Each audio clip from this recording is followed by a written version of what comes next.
And we're good. Yay. Things are thinking. The Twitch is twitching.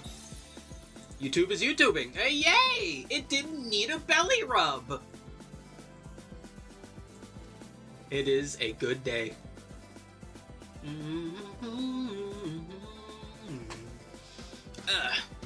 Kind of. Head is heading right now, but I'll live.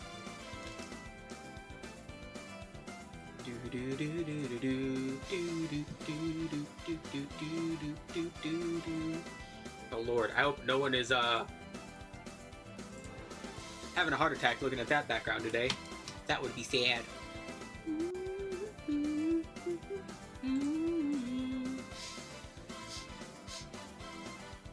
Hi Minato!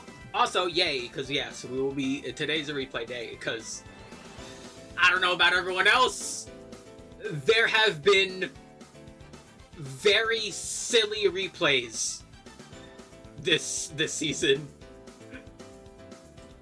Yeah. Hi Willow!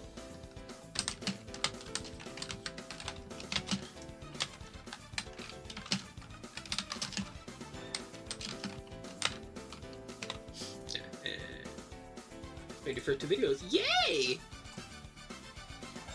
So yeah, as usual, gonna post those, gonna pin those. Let's make it as clear as possible. Bam! And then pin. Bam! Alrighty, there we go. Yeah. We'll get to it in a moment, you know, let me wake up, let me get here. Banana!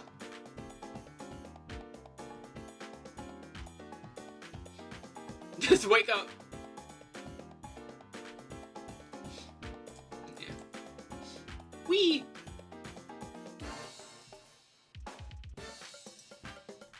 Bam.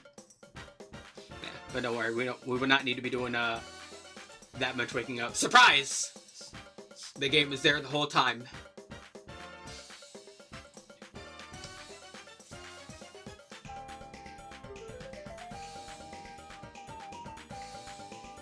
God, I love Outrunners music.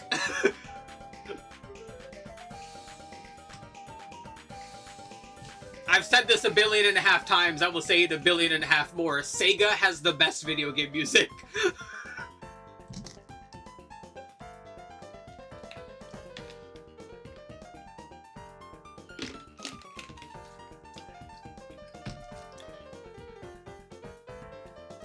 So I love Capcom too. But Sega has the edge, I'm sorry. I love Capcom to death. You're talking to a lifelong Mega Man fan.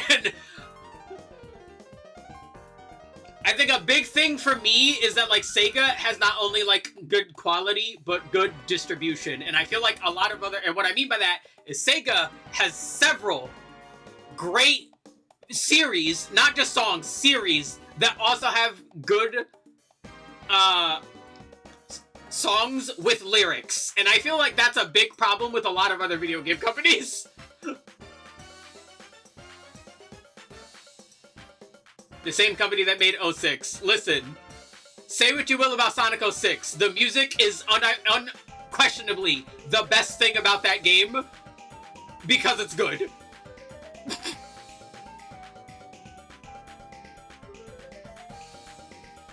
And honestly, that kind of proves my point. Even Sega's, like, worst games still have good music. Yeah, 06 and good doesn't make any sense when you hear it, but then you actually listen to 06's music and you're like, wait, no, hold on, this game is good music.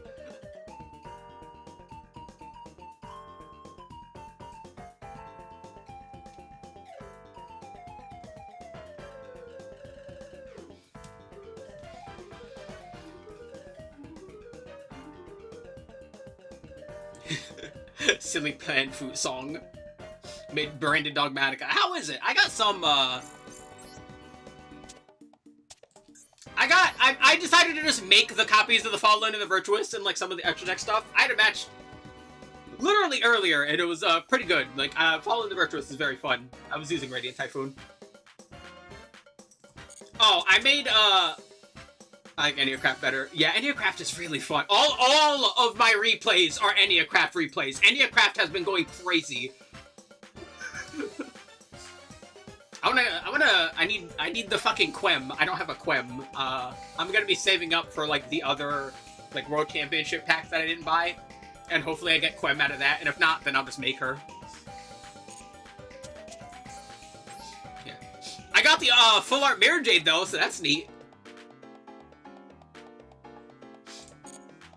But yeah, I'm missing some extra deck friends. Just a couple of things for all the other decks, but you know, following the Virtuous is just easy to stick in there.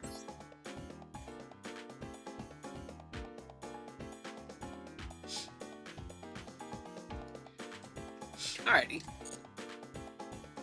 One ruining Blue Eyes, coming back from an unwinnable situation, all with Enneacraft. Well, you know what? Let's get to it. Let's see. Do I have you on here? What is your name? Yeah. No, that's your other account. Wrong account. Do I have your other account? What was your other account?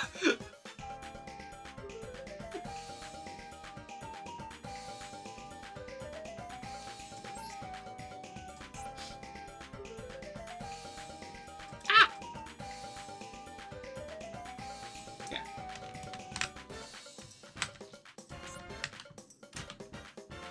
Yeah, it's that one. Yeah, I don't have this one. I do now. Let's check them out. We'll get to yours afterwards, Willow. Alrighty. Ooh, matter of fact, you know what I should do? I'm gonna open just like a little notepad here.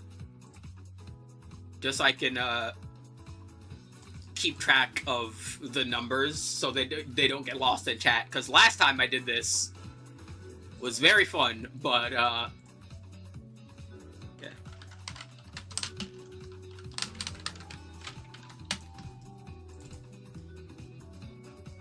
Yeah, here we go. Let me just... Bam. Alright, cool.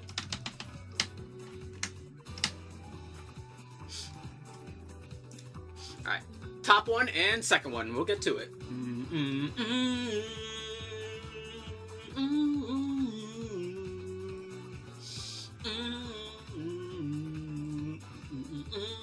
Is Street Fighter V my favorite Street Fighter soundtrack? I would have to think about it, but oh god, I love Street Fighter V soundtrack.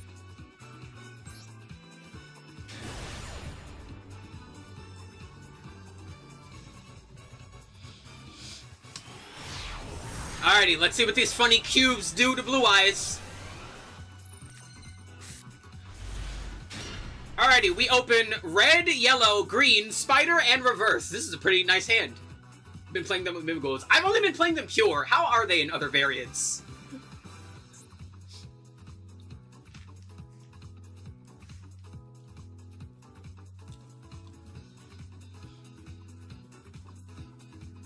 I also tried the silly FTK version with like Gap and Wake Cup, but I think it was Mocha that helps with that. But that one's silly and extremely inconsistent. Granted, it's an FTK, so it should be, you know, bad. Mimigolds let you add any monster because they all flip. Give your opponent a monster that flips that gets them counters. Yeah, that does make sense. They do have synergy, don't they? I liked Mimigol. Mimigol was fun. Alrighty, our Blue Eyes summons the Master. They use Maiden. They get True Light on board. We're grabbing wishes immediately. Someone has a new hairstyle. Yes! Yes, I do. Thank you. The bananas are bananaing.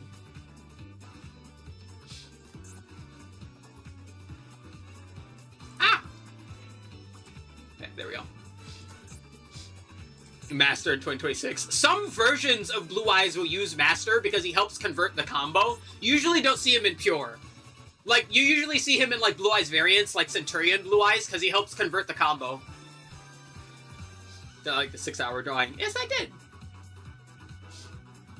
Like I said before, like, don't be afraid, you know, the sketches are for the structure, you know? Fluxer is starting to beta test their mobile. Yay. Alright. We're gonna Wishes. We're sending away Chaos Max. We're grabbing Majesty and Sage. Yep. Alright, we're turning Master into Spirit.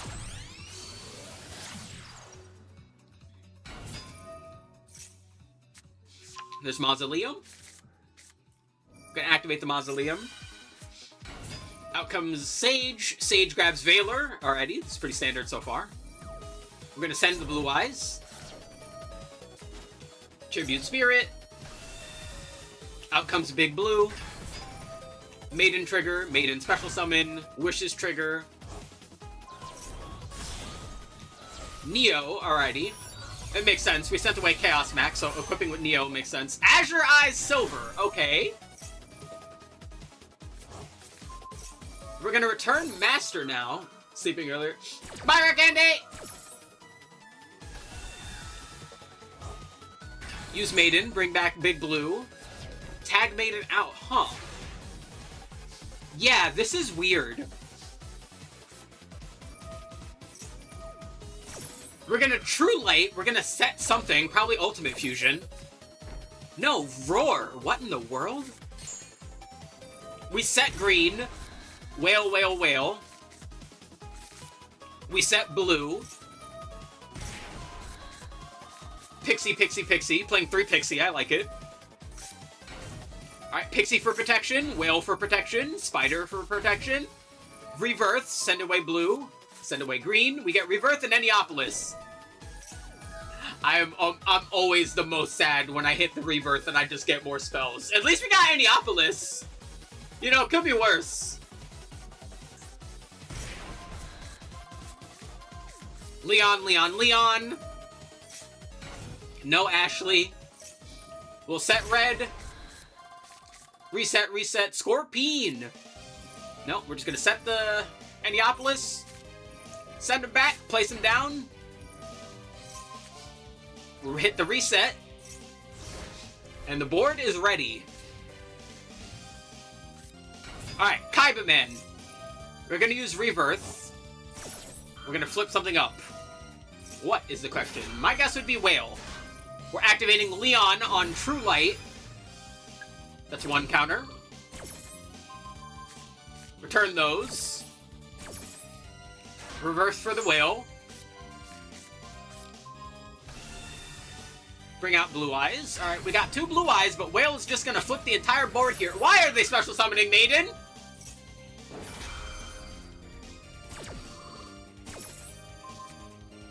Put Leon in the scale so that we can build up our counters.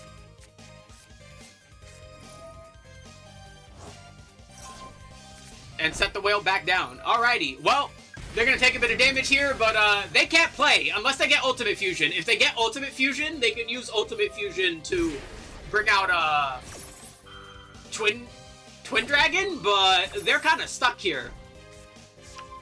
There's Ultimate Fusion, but you can't use it because you just said it. So they would have to survive this turn. They're not going to survive this turn! Yeah, we can just grab literally anything here.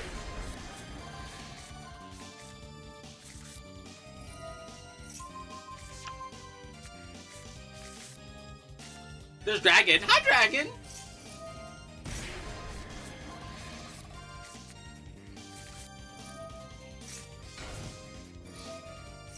Yeah. And now we flip our entire board and they fucking explode. Oh no, Effect Valor, what are we going to do?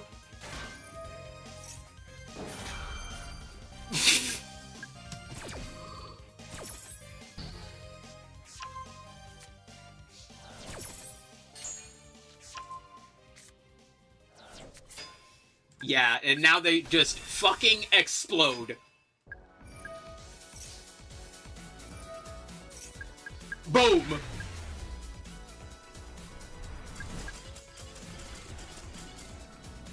You know, it's always a bad sign when I see Azure Eyes. Never a great sign.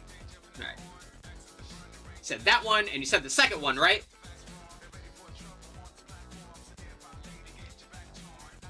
Yep, alright. Up against Mimighoul, it seems.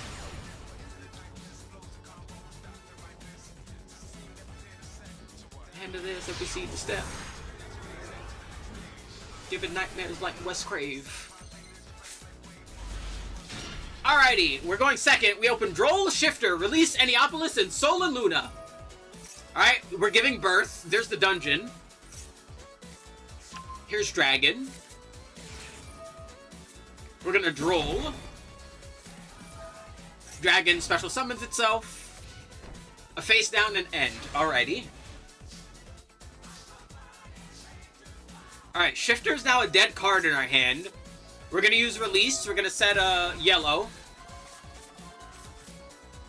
Question, are you playing 3 copies of gray? Because I usually use release to put gray because I only have the 1. Yeah, okay. That makes sense. We'll set red. Blue, blue, blue. There goes Enneapolis.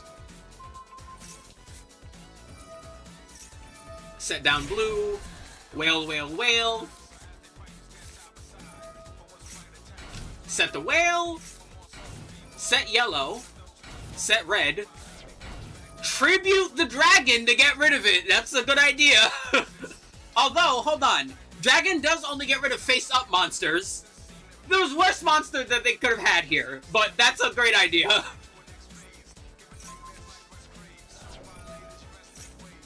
And then we'll reset their field spell.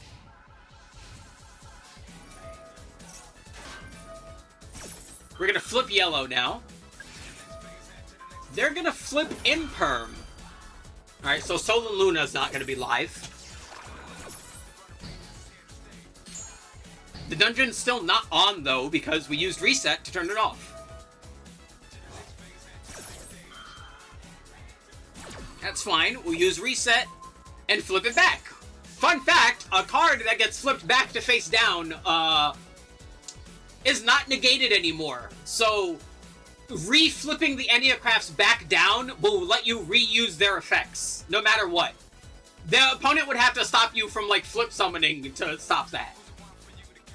Or, of course, have, like, a lingering negation, like skill drain. Out comes Mimical Maker, but again, yellow is active again, so we can just hit yellow here. We're gonna grab Pixea. Dragon and Slime. Slime goes to our field. Dragon goes to their hand. Normal summon Archfiend.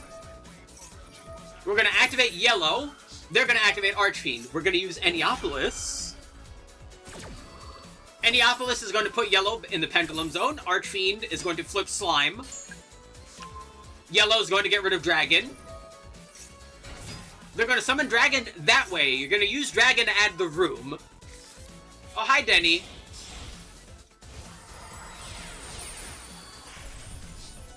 I really like Animacraft.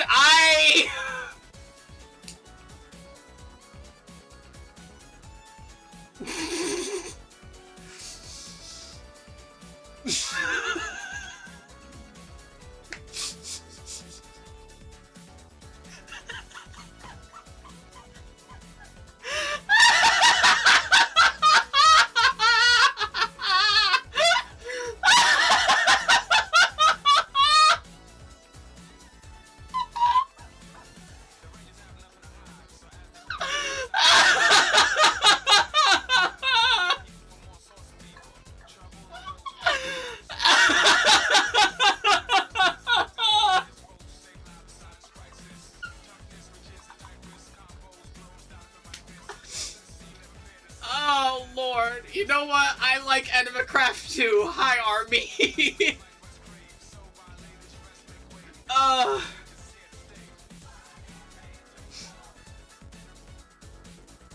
Also, yeah, thank you for complimenting the hair. I forget when our city has like an annual like Pride Month thing, but I never leave my house, so I never go to it. I figured the least I could do is color my hair, you know.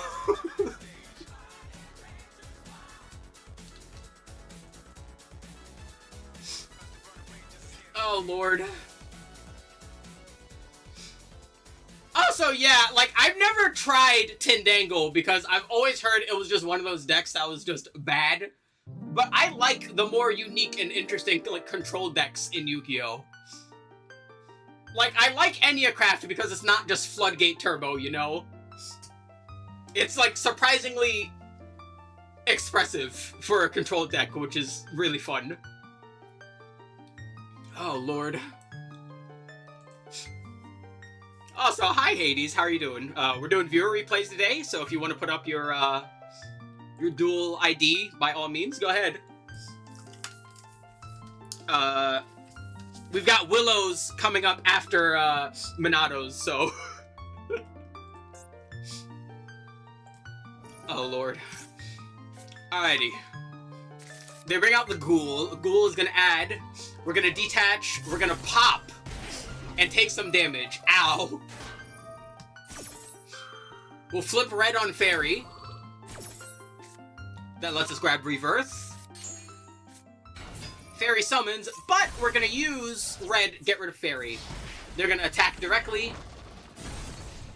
Alright, we are low on life points, which is not somewhere you want to be with any craft, because it stops your searching. They're gonna go into SP. We're gonna banish the whale, unfortunately.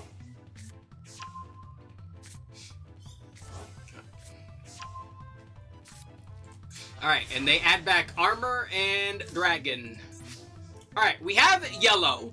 We have release. We're gonna use release, get blue back to our hand. We're gonna set yellow, and we're gonna hit the search. Reverse, reset, Enneopolis. We get Enneopolis out of that, let's set it down. We cannot search anymore. Our life points are too low, so we need to be careful. Oh god, Zaborg! That's fine. We got Leon. We got Zaborg. That forces the SP proc. But, we have Pixea now.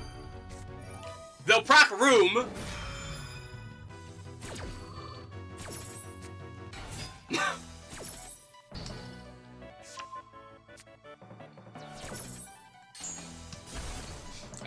Zaborg explodes, but that's fine. We're gonna banish the extra deck. We're gonna banish reverse, and they're gonna hit Dragon in response. Dragon's gonna add Maker. Pixea's gonna come back to hand. We'll reset it here. Oh, Lord. Alright, that lets us re-Pixea again. Just straight up turn that off, get rid of that. We'll return Pixea, we'll reset Pixea.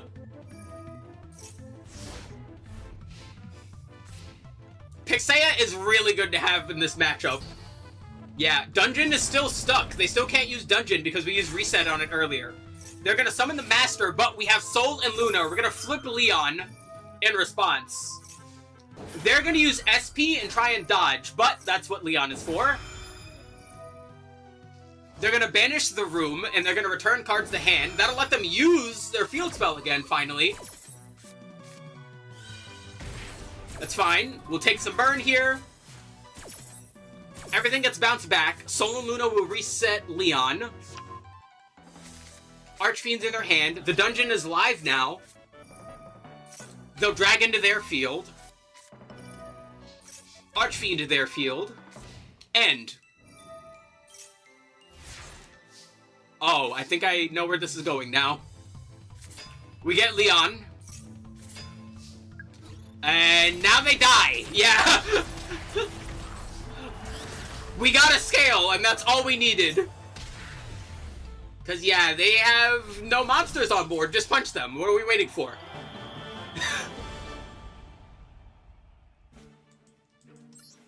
Good Lord. Yeah, Enneacraft is incredibly fun.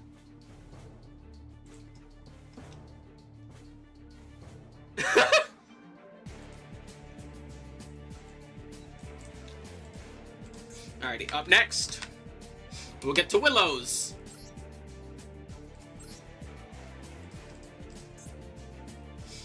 Alrighty, ooh, looks like we have a Psychic pile. Going up against Exodia FTK. Hello? What are we playing?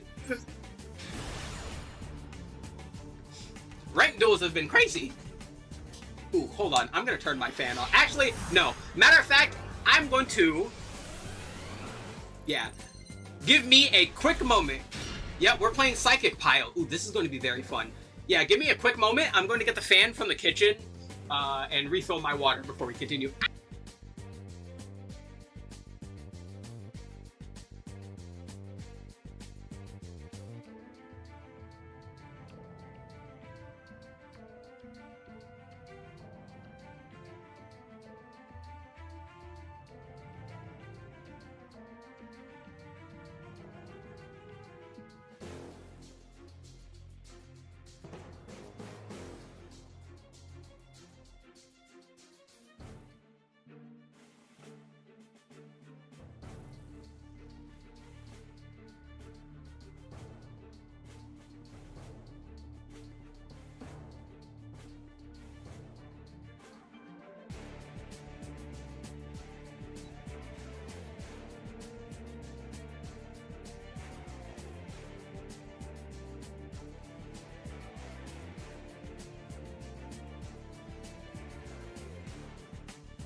Alrighty, I am back.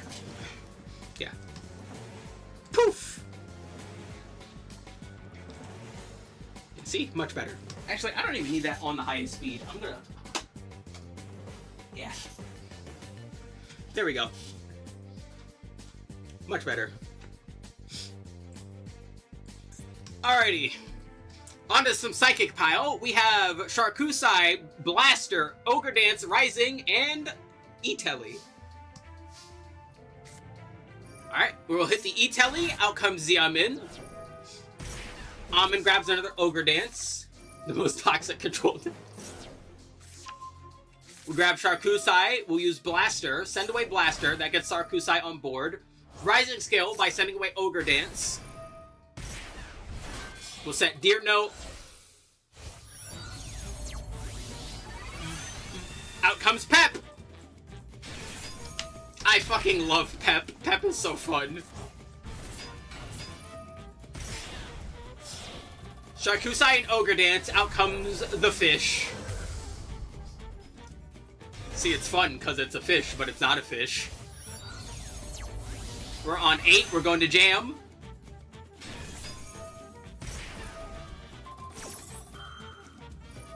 Alright, Xiaomin and Deer Note will now proc. Charcusai hits the board one more time. We're gonna have Psychic Tracker out of that. Let me finish this duel. Jam turns into Fever. Tracker hits the board. We'll take... Are we going straight into the Amazing? Yes, we are. We'll bring back Charcusai. Take Charcusai and Blaster on a 9. That gets us Mark II. Dude, I love the Psychic Monster, like, when they first came out, the Psychic Monster aesthetic, dude. Like, the solid white with the green, gold, and black is just such a fucking great color scheme. Oh, they're so cool looking.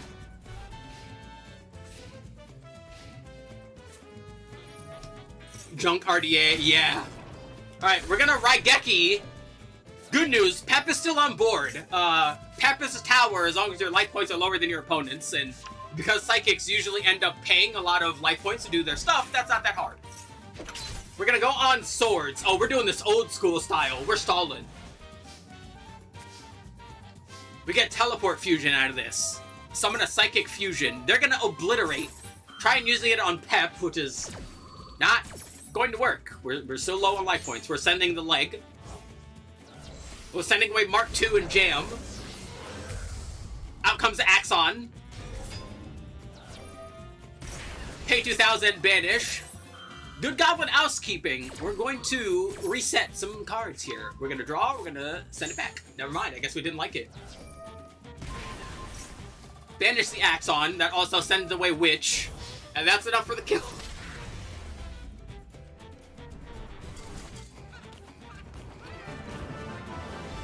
All bro needed to do is just attack. Yeah.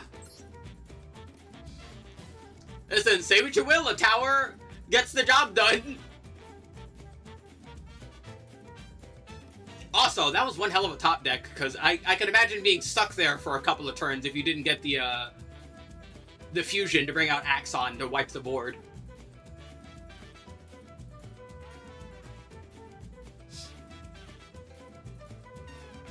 Check out game 2. Let's boop, boop.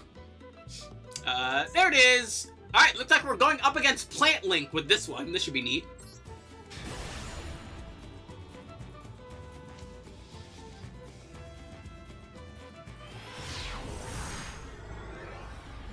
Bah, bah, bah.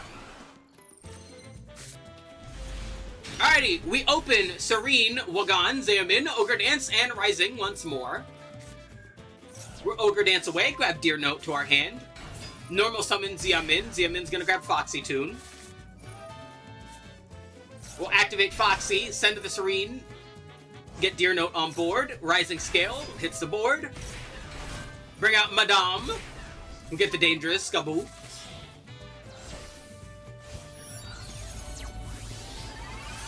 Alright, Pep hits the board once more.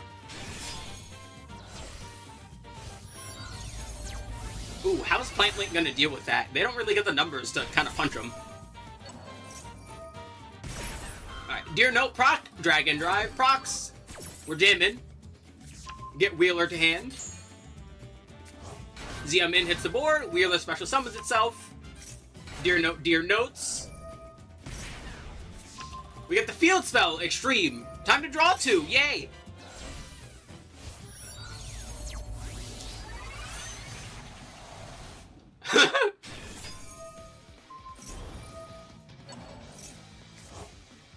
Bam. Alright, we're jamming. Detach and draw. Ooh! That's different. We are, in fact, playing some of the spells. Wild Picking. At the start of the damage step, if your Punk monster battles an opponent's monster, you can destroy that monster. You can only use this effect once per turn. If this card in the spell trap is destroyed by an opponent's card effect, Punk monsters cannot be destroyed by battle this turn. Don't usually see this card. Not that it's awful, it's just not fantastic. That's a placeholder until you get the hand traps. Fair enough. Into Octo Bypass. Hello? At the start of the battle phase, detach a material. You can only attack with one monster, and it becomes a direct attack. At the end of the damage step, if a monster inflicted battle damage by direct, give control of that monster to the opponent. That's neat. Sharkusai hits the board. We'll set down the continuous. Run the Orcus 8. Dingirsu is an 8. Not a bad idea. Alright. Jasmine hits the board. Rosalina hits the board. We're going to activate Gabu. So no more Rosalina. Fragrance Storm. We're going to blow up Rosalina. We'll activate Gardening. Alright, out comes the Dry Ass. End. That's kind of surprising, not gonna lie. I feel like Plant Link is usually able to do a lot more with not as much. What the hell else did they have in their hand? Hold on, I'm curious. Let's see, we're running 53. Okay, you know, it's making a lot more sense now.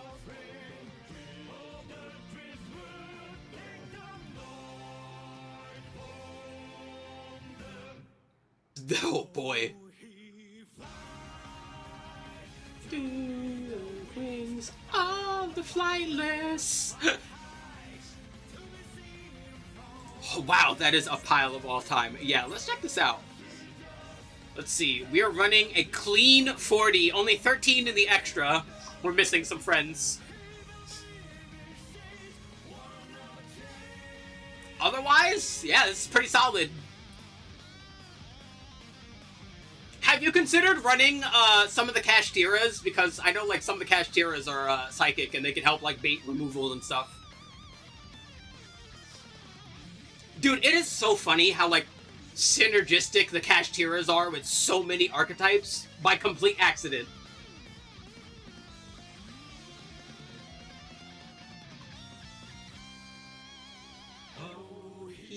flies.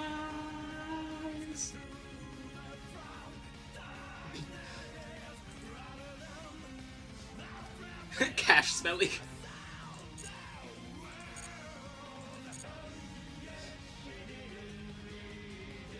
Not at the moment. They cost a lot of UR you don't got. Fair enough. I understand. I am currently saving up to buy the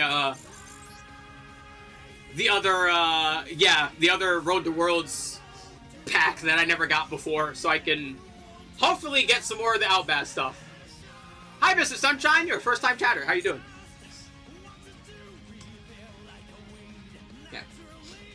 We're doing duel replays today, so by all means, if you have any interesting or fun replays, by all means, post your ID in the chat, and we'll get to it right now, because the queue is empty. Whenever the queue is empty, I'll get to my own replays. Second copy of the hand trap. Fair enough. She believes we are one. Do you have a replay? I don't know. Do you have a replay on me? If I can remember what your name is.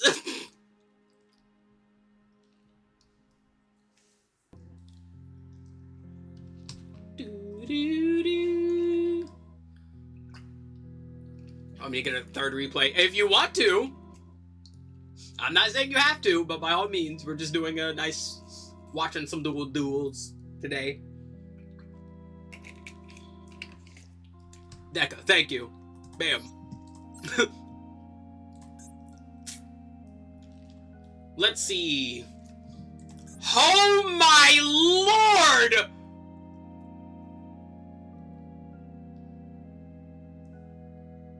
Well, I don't know why. Well, we need to see it. We need to see it. We need to... I'm going to move chat because I just realized you guys can't see what I see. This goes on for 32 fucking turns.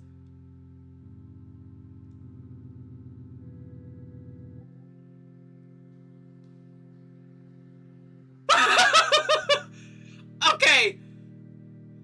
Would you like us to see any of these other ones other than that one? The Brickfest of all time? You're making it very enticing.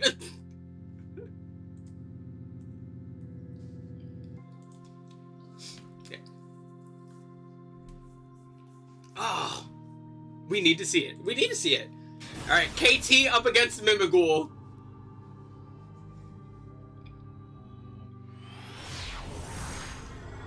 Not that one specifically. Too bad. We need to see this.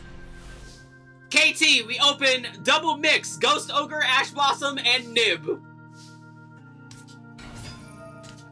We'll normal summon Mix. Mix gets ashed.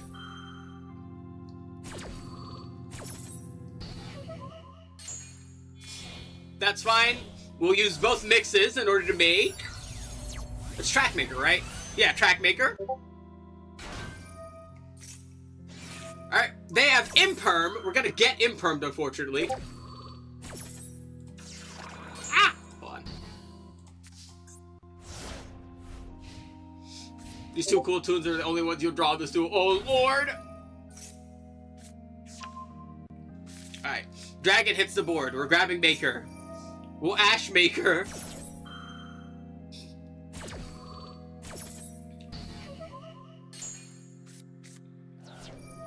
So use another dragon, set it on the board. We'll link away dragon into Linkuriboh. End. Oh lord. Another rock. Be cool tone with sharks. Ooh. Oh yeah, I've been wanting to make, like, I haven't bought any of the structure decks yet, but I've been wanting to make Onomot sharks. Also, yeah, let's take over. Let me write down, boop. Ah, stop it. I just want to copy the text. Stop being mean. There we go. Bam. Yep. Let me write down Sunshine's code here. Bam. All right.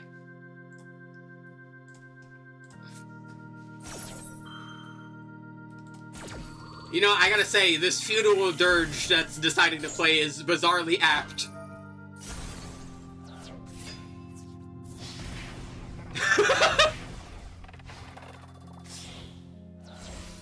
Oh, actually, speaking of shark Autobots, I've been wanting to do Galaxy Eyes Autobot because they also have like crazy synergy. Alright. Nothing but SP on the board. SP is naked. We get KT Synchro, but nothing. We're gonna pop KT Synchro. We get ashed again. Oh lord.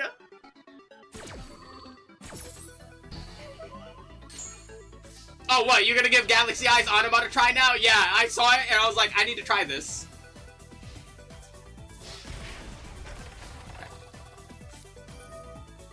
Alright, Cerberus hits the board.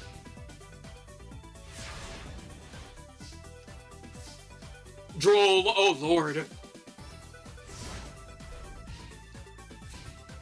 You know, I forget who made this, but someone was talking about like how Yu-Gi-Oh! Is like different from other card games, and they mentioned how like when both players break, it's very similar to like both boxers like in like the final round who are like super tired, but still slugging it out to try and get like finishing blows. That's very much what this is like. And that sounds boring, but I'm on the edge of my seat. Okay, we get Q. We might be able to do something. Never mind, we get ashed. Two snipers trying to snipe at each other with one bullet left. That's another good example.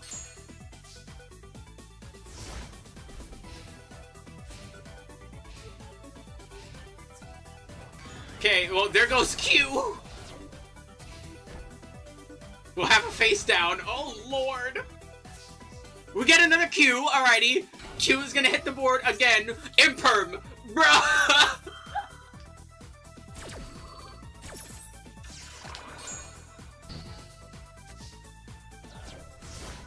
This is insane!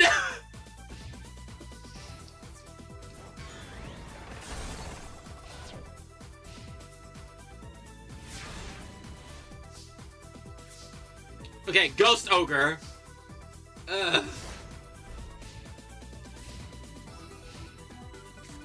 Let's see. Outcomes Maker. We're gonna reveal Archfiend to Dragon. Archfiend to our field. Dragon to their hand. Dragon hits the board. We're gonna droll him though, so Dragon's not getting at anything today. At least Nib is here. Yeah. Dude, I didn't realize like how many times Mimigul would special summon now. Until like I ran into it the other day. I was using Enneacraft and I ran into like Mimigul. They summoned like 20 times. I'm like, wow.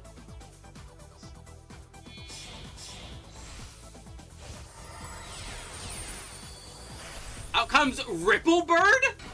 You can attach one material from this card, target a card on the field, and change its battle position. While all monsters you control are in attack position, they gain 500 attack. While all monsters you control are in defense position, your opponent cannot declare an attack. Huh. I've never seen that card before. Alright, we're gonna activate, we're gonna flip Archfiend, we're gonna use Ghost Ogre to at least get rid of the bird. Archfiend flips. We're gonna send away a rock. They're gonna thrust. We'll thrust into Imperm. That's the last one. We'll tribute Archfiend. Linkaribo hits the board again. That lets us nib. They're gonna use SP, which means nothing is gonna get tributed. Because nib only tributes face-up monsters. That's a surprise tool we use for later. We have KT Synchro. We're gonna Recco. Recco hits the board. There goes the last Imperm.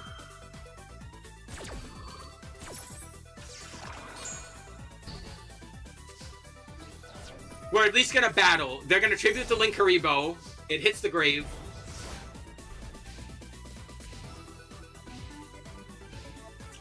Battle, getting rid of the Recco.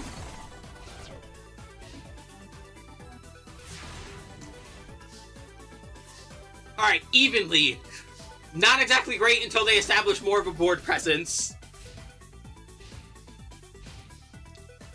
They're not attacking because they know what's there. It's the Cerberus that they set earlier, which we don't want to flip.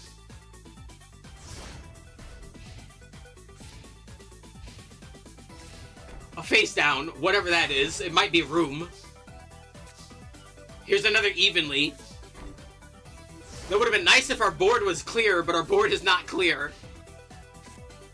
Out comes Charm. We get Delta. End of the battle phase. We're going to evenly get rid of the Charm. So whatever that face down is more important than the potential advantage from Charm. Good lord. We have another rock. We'll set down an Ash Blossom. Now they know you're on Cool Tune. They decided to attack anyway.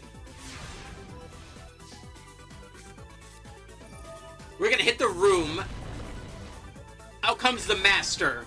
Master is going to flip back down. We're gonna get armor out of this.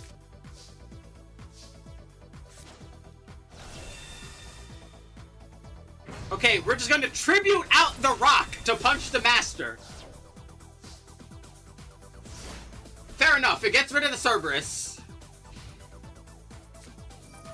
They'll armor in hand, set the armor, summon the flower. They'll take these two, we're going into Ghoul. No, not Ghoul, Giant. Well, Veil or Giant. This is a game, yes.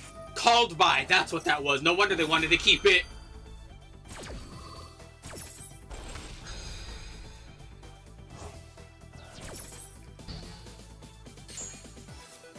Alright, Giant gets to add Maker.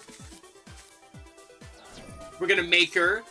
Slime and Archfiend. Archfiend goes to our side, Slime goes to their hand.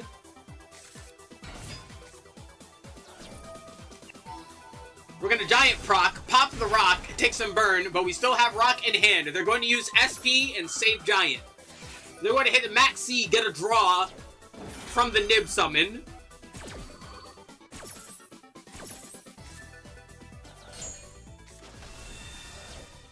Rock.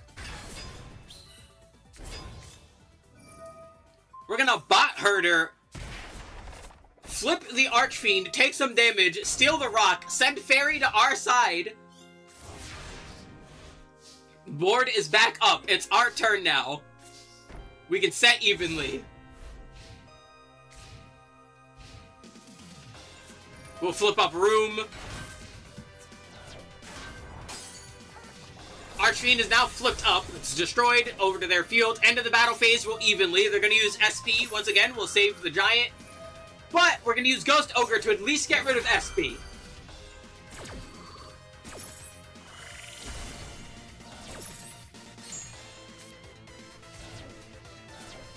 Alright, we're thrusting. Adding 1-for-1 to our hand. Alright, we're going to 1-for-1. They have 8 cards left in deck. 1-for-1 into Fairy. We're turning Giant Mimighoul into Downer to Magician. Oh god, we're going into Zeus.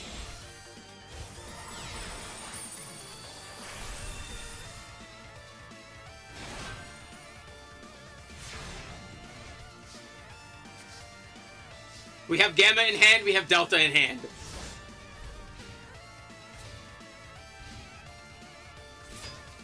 Alright, flip Zeus. They'll punch their Fairy.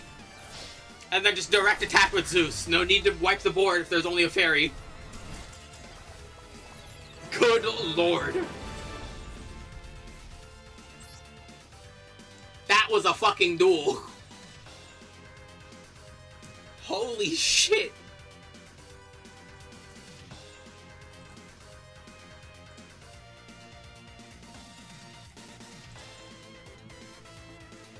Oh my. Any of these other ones screaming at you or me?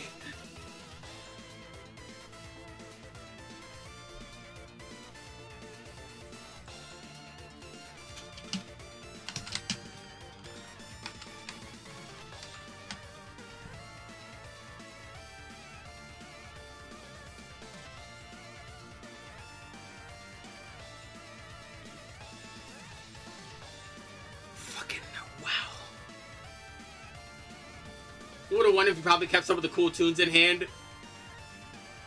Maybe. it took them a while. Like, they never got the field on board, so they weren't, like, summon restricted yet. But that's hard to work around with the Mimighuls. Again, like, the duels against control decks, like, really emphasize how important, like, macro play is in Yu-Gi-Oh! People tend to undervalue macro play in Yu-Gi-Oh! Because of how fast-paced it is.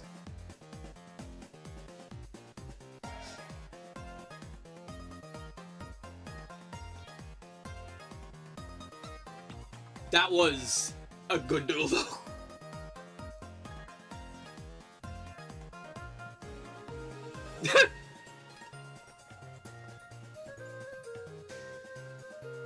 I gotta re-listen to the ARM soundtrack. Like, I love this song, but I gotta like listen to it again.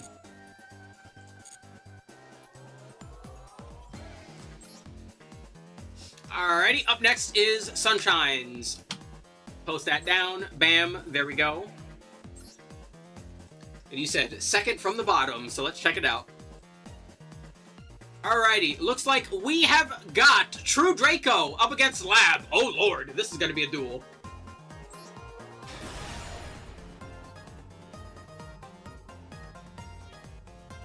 Alright, I can see this going one of two ways. Alright, Minoto has more. Yay. Bam.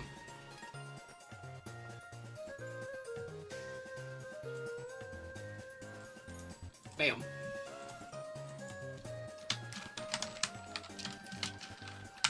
Bam. Alright, there we go. Alright. Alrighty, we open Ash Blossom, Ignis, Masterpiece, Desires, and Apocalypse. Honestly, not a bad hand. Especially against Lab. Opening a trap in hand with Masterpiece is, a lot.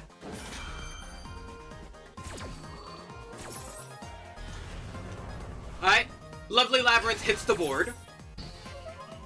We'll Ash Blossom Ariane. The Stove will send away Maxi, will set down Welcome. And end. Very unassuming. They're gonna flip up Welcome. That'll activate Lady. Lady is going to set Dimensional Barrier, but not like you could.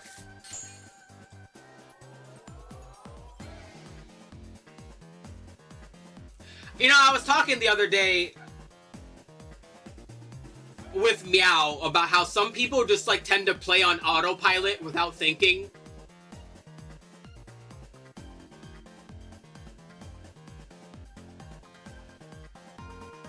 Why would they set that when you don't have an extra deck?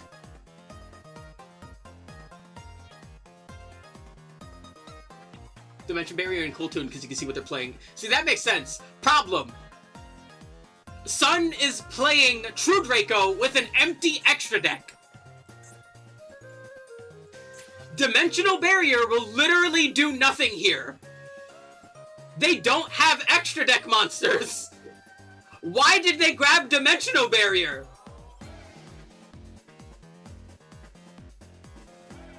Like, I think they were literally just playing on autopilot and just shotgunned the Dimensional Barrier because it's a dumb card without actually thinking about it.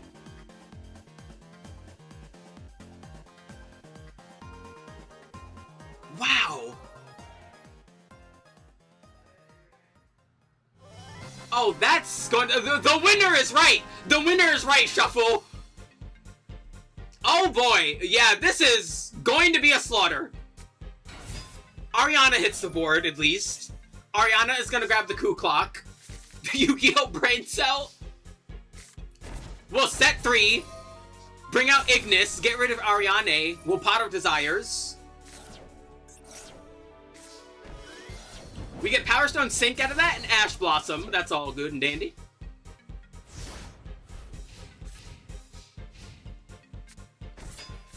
Alright, they're gonna Barrier for some reason, but that lets us use True Draco. That lets us use Power Sync.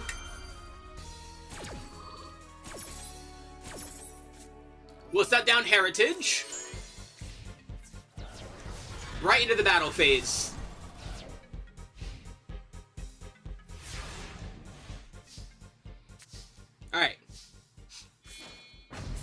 Maiden hits the board, sending away Heritage. We'll use Heritage. We'll summon Apophis to the board, blocking the lady. We send away the Gravedigger's Trap Hole. Out comes Arius. Arius is going to pop. We'll use Majesty Maiden. We'll grab Dynamite with that. They'll set down the clock. They'll get to swinging.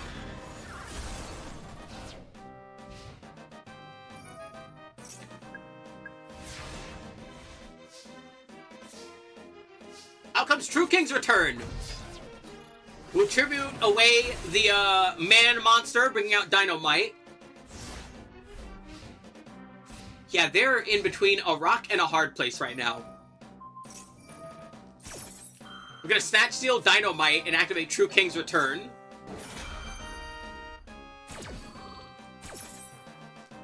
True King is gonna bring out Maiden.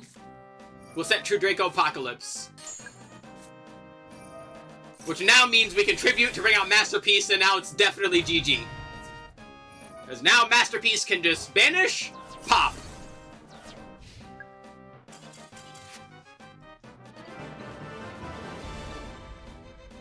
This would have turned out so different if they just weren't playing on autopilot and went and got Dimensional Barrier for some reason.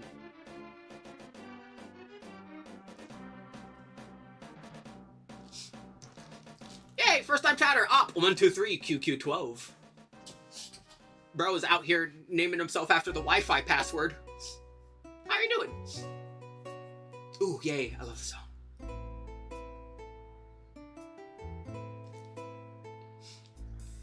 Man, that was silly.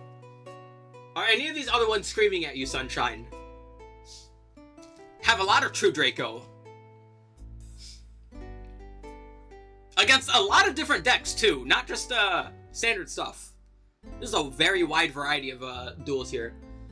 Very top Watt versus Enneacraft. Ah! No. There we go. Watts versus Enneacraft. This is going to be very silly. Up against Benui.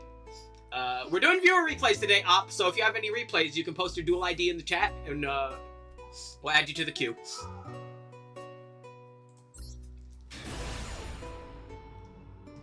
Alrighty, Watts. Up against Enneacraft.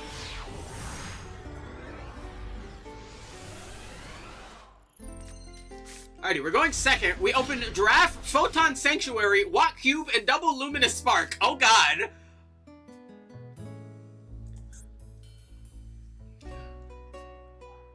Oh boy. Alrighty, our opponent opened Red, Leon, Spider, Reverse, and Reset. Not a bad hand. They're gonna set red, we're gonna pay red. Yep, triple release, use release, set down yellow. Blue, blue, blue. Reset in Enneapolis. Alrighty, set blue, green, green, green. Oh, green for gray. No, Scorpion, Spider, Pixea. You already had Spider in hand. Why would you want to grab another Spider? I guess we'll Rebirth for it, but you could have grabbed something else instead. That was a bit silly.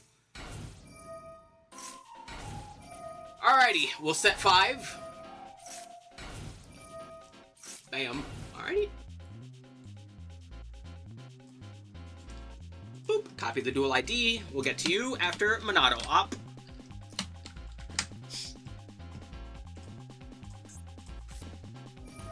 Alright, they'll set gray. We'll use gray. Any scale would help here, I suppose.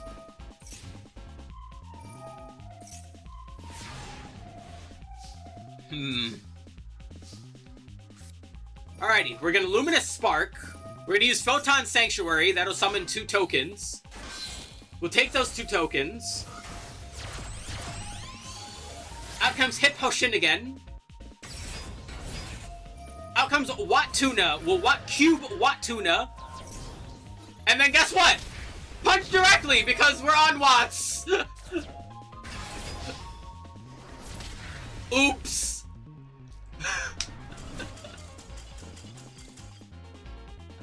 Oh, that's unfortunate. The worst part is if they got Whale, they could have used Rebirth to flip Whale, and that would have at least not made them explode immediately. Anything, honestly.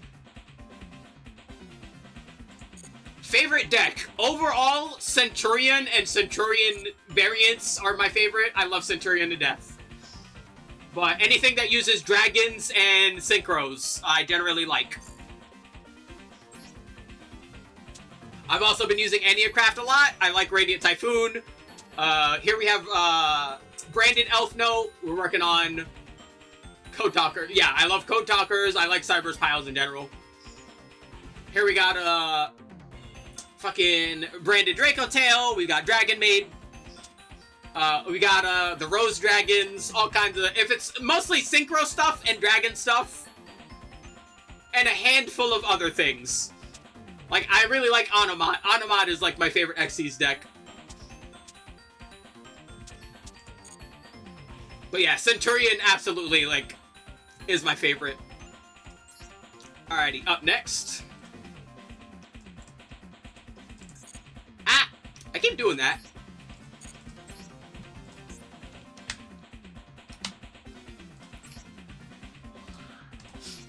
Jesus Christ, Minato has, like, 70 alternative accounts.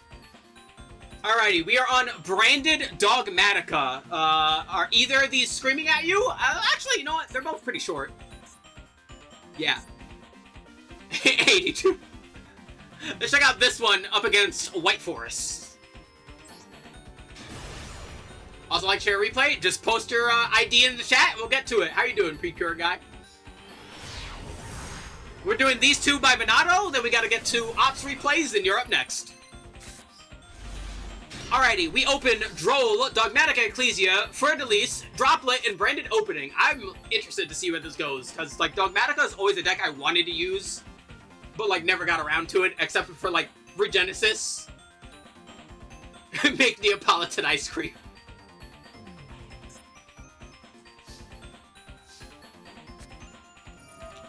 Alright, we're opening, sending away Fleur-de-Lis, getting Aluber the Boober of Duber.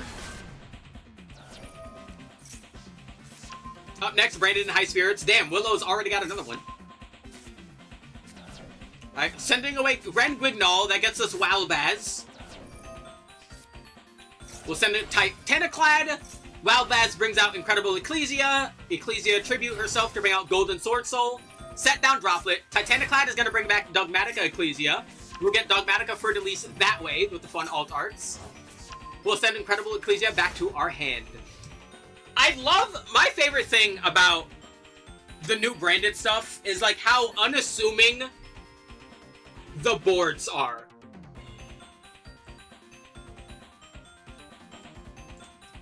Alright, we'll copy Pure Guy.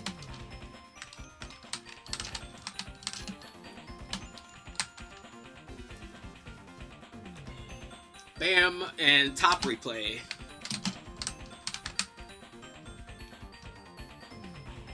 Alrighty, Willow's got more, so we'll get to Willow's afterwards. Alright. We're going to Duster away Droplet. They're going to LZ. Also, yeah, hold on, let me mark down Willow so we get to Willow's after this. There we go. Sending away Curse of Diabel. We'll grab Sylvie out of that. Alright, we're on standard so far. Grand Guignol is going to activate, so we're going to special summon a Dogmatica monster. And we're going to Droll them. That's going to hurt. Yeah, Drolling White Forest is a pretty silver bullet. Out comes Lulu Walilith. Golden Sword Soul is going to tribute, bring out Incredible Ecclesia. Ecclesia is going to tribute herself, bringing out Albaz. And we're going to Albaz, and we're going to send away Fleur-de-Lis. We'll take LZ and Albaz and make Albion. They have LZ Azamina in hand. They'll use that to go into Wolf Lady. Silvera, that's her name. Silvera is going to try and flip the board. We're going to use Lulu Walilith and stop that.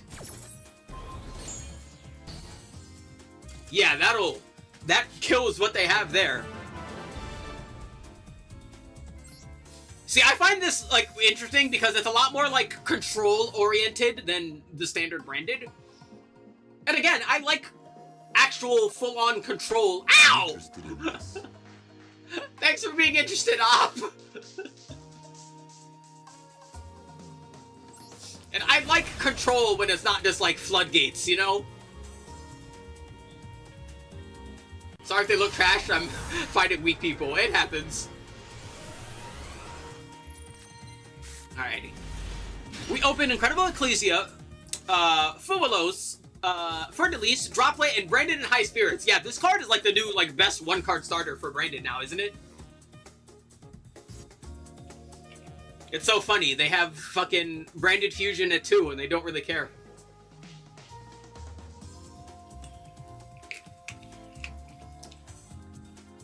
Still need a monster in hand. It could be worse. 1.5 card combos. You know, not the worst thing in the world.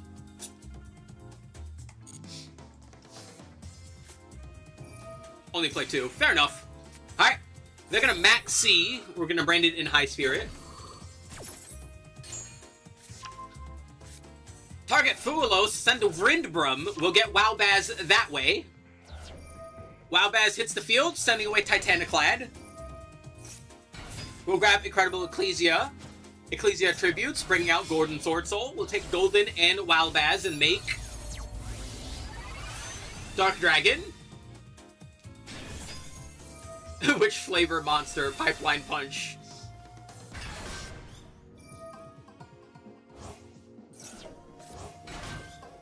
Alright, Cartesia hits the board. Ecclesia hits the board. Cartesia is going to use Ecclesia in hand. Out comes Grand Guignol.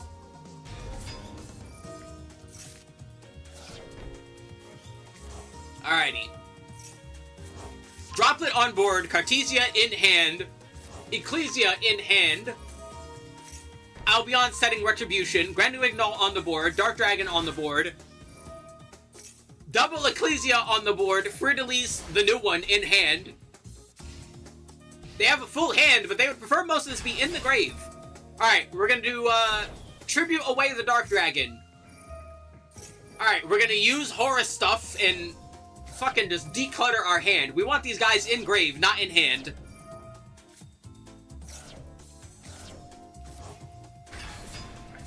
Imseti, Hoppy, Duamatef, and Kepisenuf hit the board. We'll send away White Baking. That'll grab us White Prince and Moisa White, interestingly. They're going to use Skull Servant. We're going to use Fertilis in hand.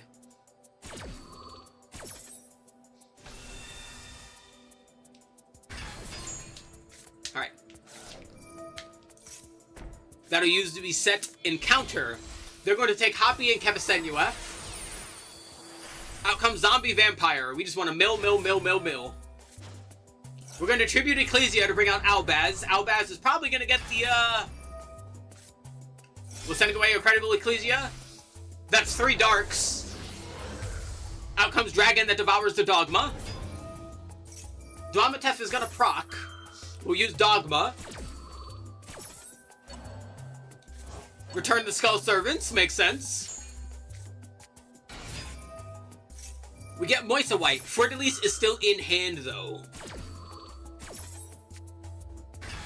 So Moisa is now not going to activate. That was the normal summon, unfortunately. We can punch out Grand Guignol. And now we're going to Droplet. We're going to send away Ecclesia with Droplet to have Moisa's attack. We're leaving that Kaiju on board. They're going to call it by the Dark Dragon.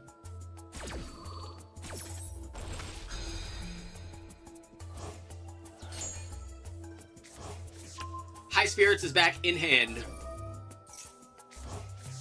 Ecclesia is back in hand. And this is a staggered board state, especially for a deck like Skull Servant. Cartesia is out here giving uppies. Grand Guignol returns. Grand Guignol sending away Malong. Malong sending away the Sarcophagus. That'll let us use Dogmatica Encounter. Bringing back Ecclesia. Dwamatef is going to add 2 to hand. I don't think it'll matter this turn. We'll use White Princess and control the attack values here. Dogmatica Matrix is now on the field. We get Dogmatic Calamity and Albazoa.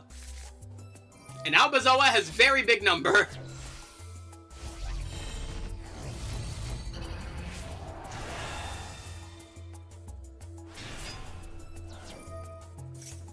Sending away Lulu Lilith, bringing back Ecclesia. And now we just swing.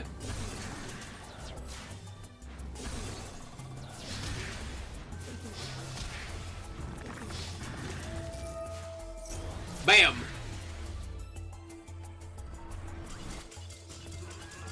Yeah, I gotta try this out. This is really neat. Oh, look at all the Skull Servants waving at us.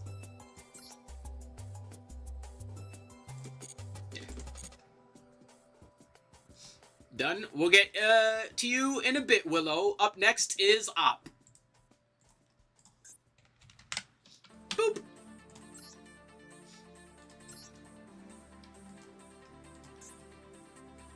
Alrighty, all qualifiers matches. 6 and 1. You got it. We'll start with number 1 up against Hee.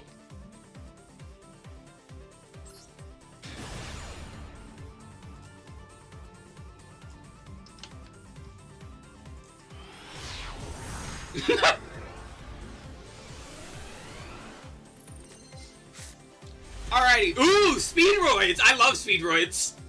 We open Ash Blossom, Reborn, Wheel, Duplicate, and Clear Wing Wonder. We'll hit the Wheel, sending away the Duplicate. They're going to have Herald of Greenlight, sending away Arya. We are on the Singin' Ladies, Melodious. Okay, good news. They're probably not going to kill you this turn. Bad news. This is a very control-oriented defensive deck. We're going to Ash Blossom on Refrain. That'll kill their combo. They don't have any extension.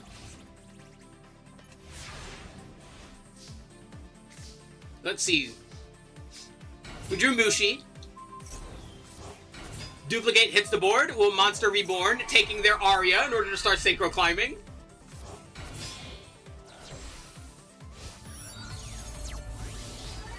Out comes Clear. We'll take Clear and the Duplicate. Out comes Crystal. Good old Crystal. I don't know why. I'm happy to see Crystal in decks again. Alright. Dark Ruler, no more. That's fine. We have the Wind. We'll punch away the Dark Ruler, but unfortunately he's gonna out here and bap the Ghost anyway. They have Ostinato. They're gonna Ostinato, sending away Tam Tam and Soprana. Tam Tam is different.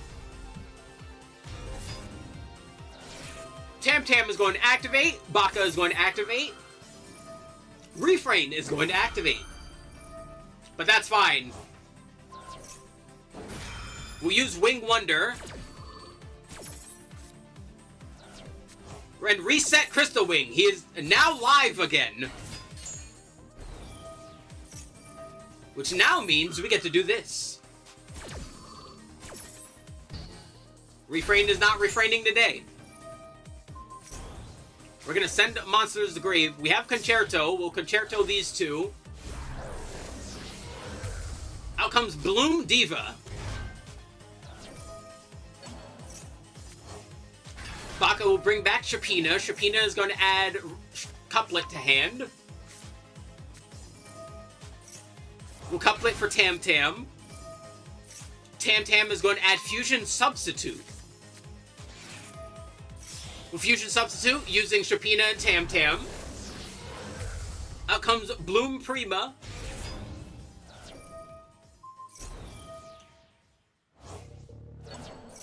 Substitute, return Baka. Refrain hits the scales again. Couplet hits the scales.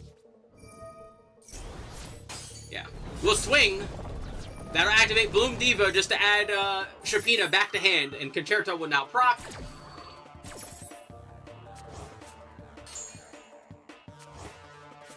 Alright, Sharpeena's in hand. Ready to be pen summoned. We'll add Concerto to hand. Pendulum summon. Refrain, Sharpeena. Sharpeena gets to activate again. It is a soft once per turn. Aria to hand. Sharpeena and Refrain into Bloom Harmonist? Into Bloom Harmonist. Aria's in our hand, though. Okay, we'll use that to get Soprano instead. Fair enough, I suppose. And we'll fuse using Soprano and Bloom Harmonist. Baka hits the board again.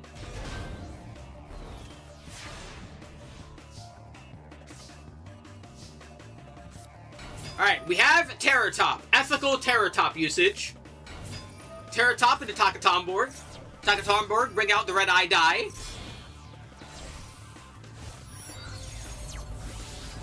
Into Cork Shooter. Cork Shooter is going to bring back Red Eye die. We're going to bring back Terror Top. Will Red Eye die top, make it 6. And then use Doshi to lower it again into Hagoita. We'll take Hagoita and Cork Shooter. We're on 8 now. Out comes Kite Drake. Kite Drake, pop the board. Take a little bit of burn damage, but that's fine. Kite Drake is going to get destroyed, bringing out the Clacker. Clacker is going to hit the scale. We'll send away the wheel. We'll set Wing Synchron. And Pendulum Synchro Summon into clear. We'll bring out Clack. Hagoita hits the board again.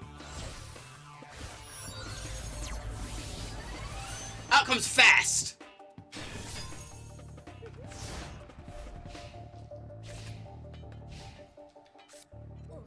Alrighty, let's see. We're going to Concerto. Him, the Powerpuff Girls. Out comes Etoile. The scales will reset themselves.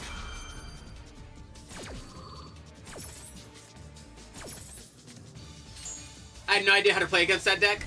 So, Melodious is a very defensively oriented deck. They essentially want to establish their monsters and defend themselves, and the only real interaction they have to deal with you is using Flower Etoile's Quick Bounce to banish cards they control, and then banish the same number of cards you control. And then they return during the end phase.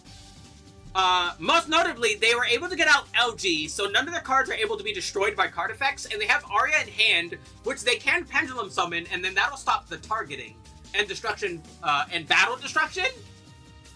So they're not fully up yet. And yeah, Bloom Diva is basically like a effectively tower. It's not a true tower, but it's effectively a tower that retaliates burn damage.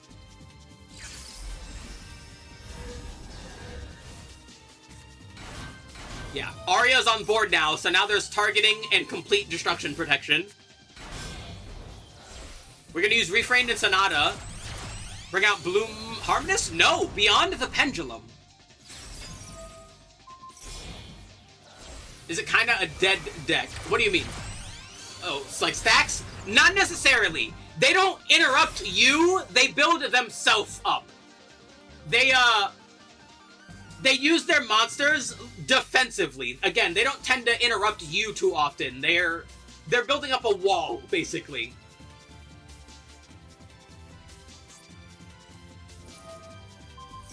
A stacks deck would be more like Enneacraft, which uses its flip effects and then their lingering effects after their monsters are flipped in order to win that way. Also, there is a big fracas going on here because, thankfully, the clears do not target in order to negate, so we can stop the Toa.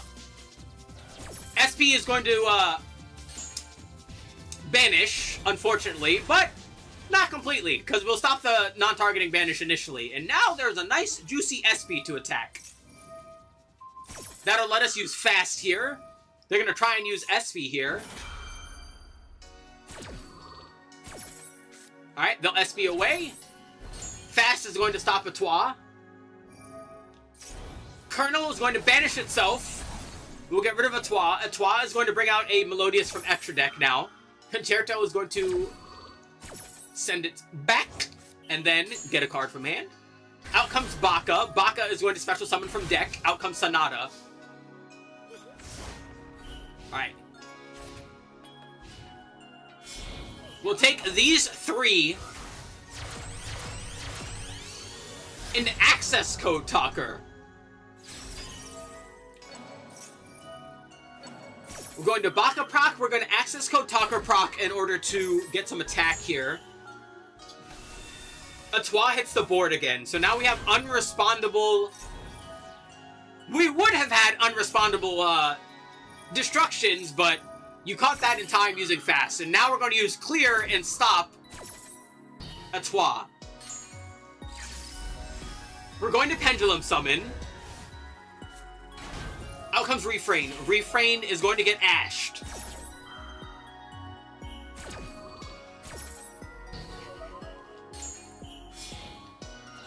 God, we'll take access, we'll take Refrain into Haggard Lizardos. We'll banish Haggard Lizardos, trying to get rid of fast. More importantly, an important thing about Melodious is that they are pretty xenophobic and don't like having non-fairies on the board. It really cuts in how they operate if they control anything that's not a fairy. Which is why when I used Melodious, I tended to go as few non-fairies in the extra deck as possible. Because it really fucks with their strategy. And I'm gonna be real, the extra utility from the non-fairies usually isn't worth it.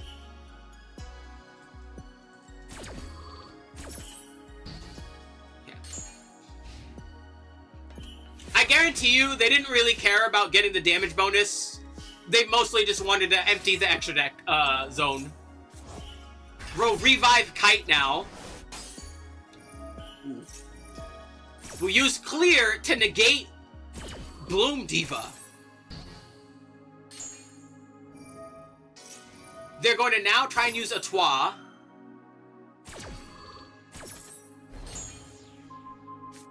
They're going to banish 2. They're gonna bounce 2. Not gonna lie, for never going up against this deck, you're doing pretty alright. They're gonna triple bounce in order to get rid of the Kite Drake.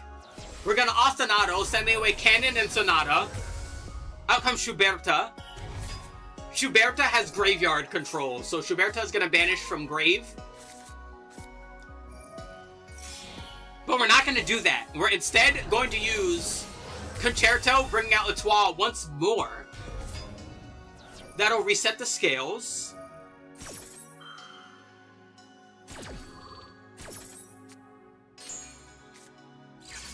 We're going to Pendulum Summon. Refrain hits the board. Did we Pen Summon just for Refrain there? We did. We'll normal summon Soprano. We'll swing.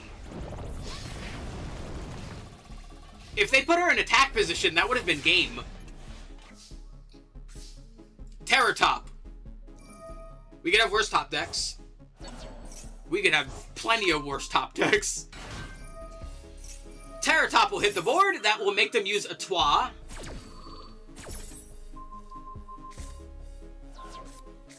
Terror Top goes back to hand, but that still lets us get Marble Machine. And guess what? We can still special summon Terror Top. We'll special summon Takatomborg. Out comes Dende Drum. We'll use Marble Machine to get out Car Turbo. Into Gozen, which we don't care about because we're already all using wind monsters anyway. Kite Drake hits the board again. We're gonna full negate all face-up cards they control. And we'll take that to go into clear.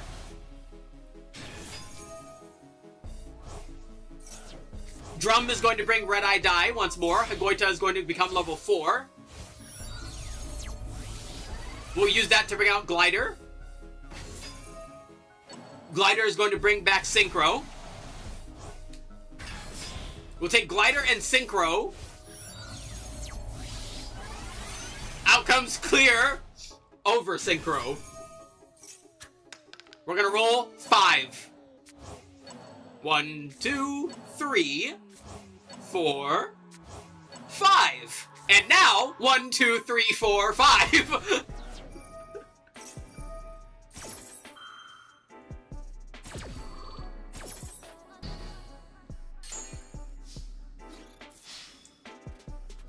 And you know what? Just for shits and giggles, extra damage on top. That was fantastic. You did a pretty good job for never, Hi, Yellow. Did we watch Billy Cool Tune Baby the other day? I don't know if we did. Honestly, like, both duelists, I think, never ran into the deck that they ran into. It seemed like both players didn't know what to do against each other's decks, but that made that very fun. You want to see it? Yeah, by all means. 3, 4, 5, 6. And you said this one going second. I hope we get more Speedroid action here, because it's very fun.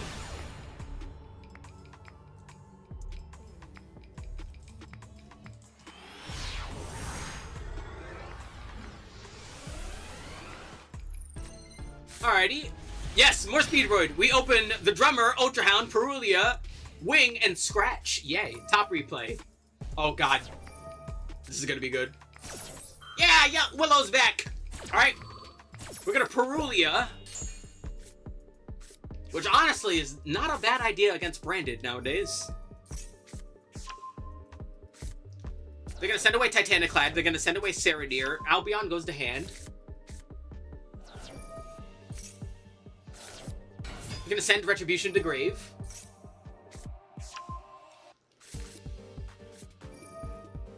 Aluber the Boober of Doober is going to proc. Retribution is now going to proc. We're going to banish Retribution in order to get Branded Fusion to hand.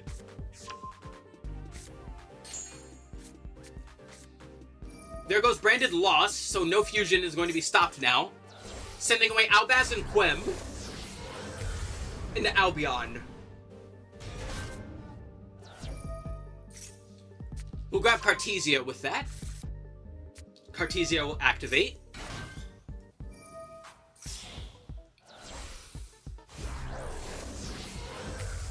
Out comes Grand Guignol. Sending Garura to get a draw. That's neat. We'll Gold Sark, probably the Mercurier? No! Tragedy. We are alrighty. Still on some Despia stuff here. Double face down. Cartesia will proc, but we did get Ghost Bell. So Cartesia is going to stay. Titaniclad is going to activate, putting Quem on the board. Quem is going to send Albaz to grave. Albion is going to activate, getting Branded in red to our hand. That'll let us use Branded in red in order to add Albaz to our hand. And we'll use it immediately. Out comes Lubellion, the Searing Dragon. And we'll use Lubellion in order to send away Aluber the Boober of Doober. We'll use Quem. Cartesia is back on board. Or finally on board, I should say. And there comes Marajade. Took a bit of effort, but we did get to the board. We do have a good hand, though. This hand is pretty great. We're going to use Scratch, send away a Drummer, get Terratop. We'll Terratop, grab the Crackers. We'll go clackety-clack-clack. They're going to fall into the Virtuous to Wing. Which means no Pendulum Synchro, sadly.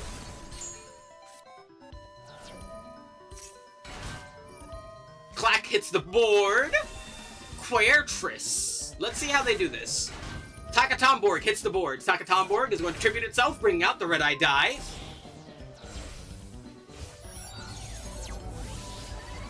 Into Cork Shooter.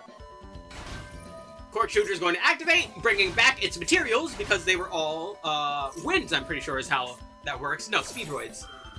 Do I think Punk is a strong deck? I think it is solid enough. It is very, like... It's one of those decks where it's just flexible enough to be useful in a general sense, no matter what the meta is.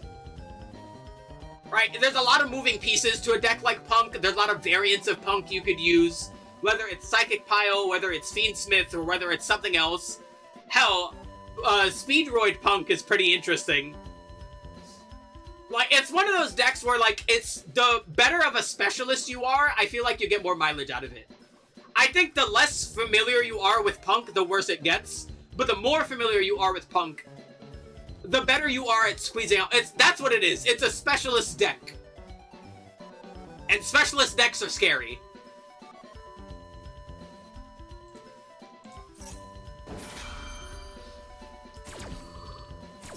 Alright, we're gonna Fusion Duplication, sending away Branded Fusion in order to send away Mirror Jade and Albaz, making Lubellion. Mirror Jade is going to banish Terror Top. Red Eye Die is unfortunately not going to modulate any levels. We'll use Lubellion, sending away Fallen and the Virtuous, bringing out Albaz. And we'll Branded Lost, adding Mercurier to hand. Albaz hits the board. Clem and Lubellion go into Masquerade. Alrighty, we're gonna try and burn here. Mercurier hits the grave. Albaz will grab Cork Shooter and re-establish Mirror Jade. Right. We'll use Hound, sending away Duplicate. Duplicate's gonna activate. Yeah, Mirror Jade, surprisingly, a soft once per turn, so we're gonna get rid of the Clacker with that. But we have Card Turbo in hand.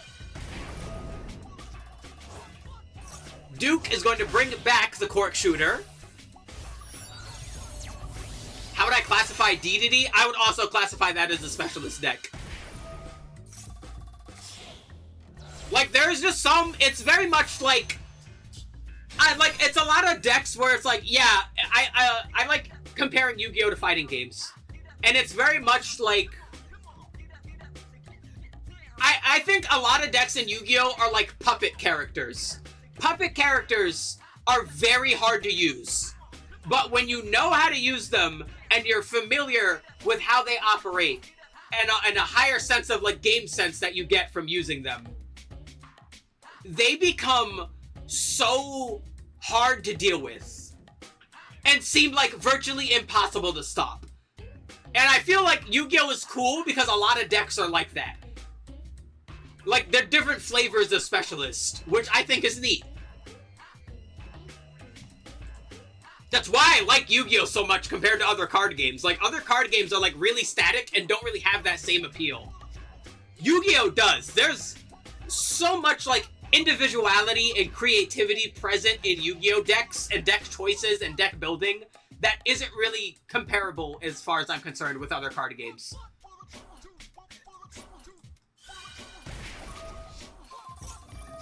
We're going to use Fast and try and stop our burn damage here. They're going to Cartesia, sending away Masquerade and Mirror Jade in order to bring out Starving Venom.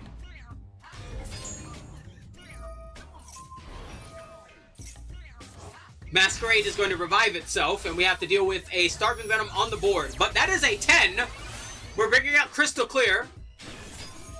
Card Turbo is going to amp our damage here. We're going to get rid of Quertris. We're going to target Crystal Clear. Aluber the Boober of Doober is going to hit the field. Branded and High Spirit is going to return itself to hand. Yay, Nargacuga theme. Pom pom. Branded Banishment hits the board. This is going to be tricky to navigate. They need to return their Mirror Jades if they really want to do anything here, unless they want to try and win via burn damage. Which is not impossible. We're going to retaliate with that immediately. Because, yeah. Clack is going to banish itself. We're going to get some damage in. Crystal Clear is going to get Clack to hand. Terror Top hits the board. We do not classify any monsters, so that lets us special summon it. That lets us get Takaton board. That lets us get Madoshi. That lets us get Yo-Yo. We're going to actually Pendulum Summon in order to get Fast, because Fast is face up in the extra deck now. We'll now Pendulum Synchro. We'll take Clear and Piper. Into Clear, Wing Rider. They're gonna Super Poly.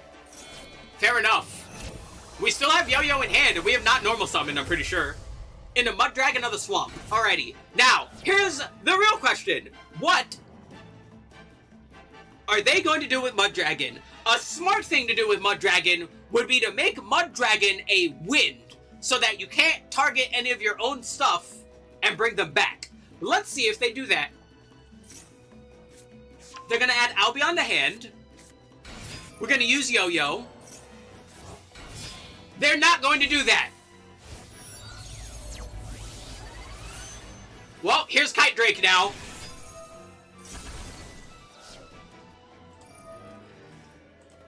They had the answer there. It was right there. You summoned Mud Dragon. All they would have needed to do was make Mud Dragon wind so that you were not able to target any of your monsters and revive them.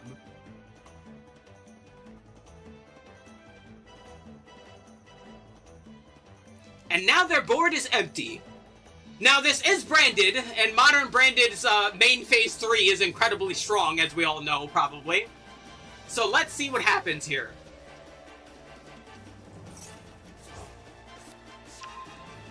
High Spirits returns. Oh yeah, let's get back to, let me mark that down so we can see yellows after. Gold Sark is going to activate, adding Tragedy to hand. Cartesia is going to activate. Albion is going to activate. We're sending away Branding Opening. We use Branded in High Spirits.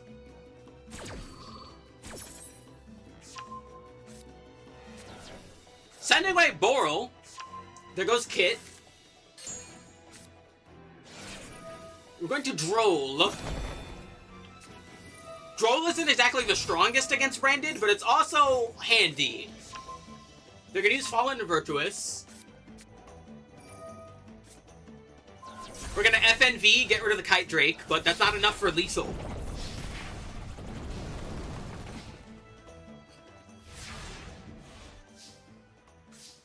Marble Machine is a great thing to open with. That lets us get Takatomborg. We get Drolled, but realistically, that won't really matter. We'll tribute Takatomborg in order to get Car Turbo from deck. We'll bring out Glider. Glider gets to bring back Clear. We'll punch. Clack Banish for the damage bonus. Take these two. 5 and 7, that's 11. Into Over Synchro. Hound is going to banish itself. We're going to return, but they're going to call it there. Yeah, they hit the hard surrender there. Man, they had it with Mud Dragon. Literally all they would have needed to do when they had Mud Dragon was call Wind. Mud Dragon into Wind would have stopped that, and they would have won. Top 2, alrighty. We'll get to you in a bit, Yellow. Those were fantastic, Op. Those are great.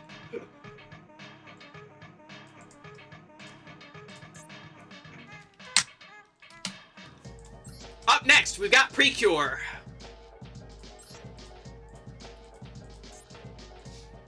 Alright, they said the top replay. We have a ranked duel. Looks like we're going up against a Magnet Warrior, so there could be a lot going on here. Let's see how this plays out.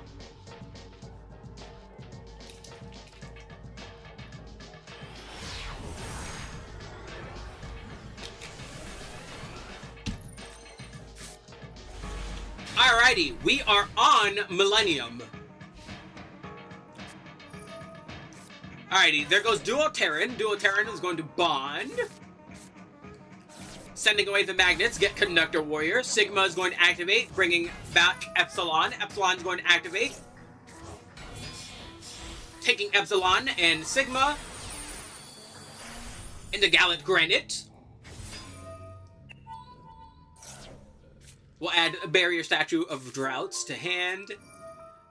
We're going to Researcher in hand. Researcher is going to 1, 2, 3, 4, 5. Get Guardian on the board. We'll take Gallant Granite. Out comes IP. Into Block Dragon. Block Dragon and IP. What are we doing with this? Into Elf. Alright, we have an indestructible Elf on the board. Block Dragon's going to grab Beta. Beta, Beta, Cartharin. Yay. I like Cartharin. Alright. Beta hits the board using the extra summon from Cartharin. We'll take Researcher and Beta and make Naturia Beast. We'll use Sprite Elf, bring back Researcher. Block Dragon will banish 3 to come back. We'll take Block Dragon and Researcher. That's a 10. Out comes Baron. We're going to now Magnet Bonding. We're going to bond using Garnet and bring out Ox. Ox is going to bring out the Barrier Statue. Non-targetable Beast and Baron. Yeah, let's see how this goes. Hello, Pokemon Fire. We're doing viewer replays today. Illusion Gate. Yeah, that'll help. Good lord, do I hate this card. Well, it won't get rid of everything, but it'll get rid of a lot of things. They're going to use Naturia Beast. But we have Droplet. We'll send away just 1, surprisingly. We're going to Droplet on Beast. And there goes the whole board, yeah.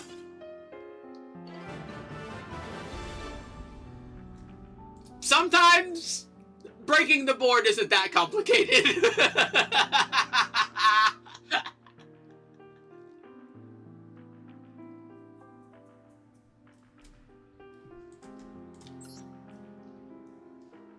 Oh, that was good.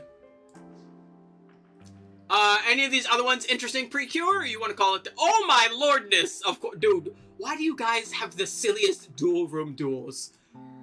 I'm not watching this for what is going to be very obvious reasons when I move chat over here. What is this?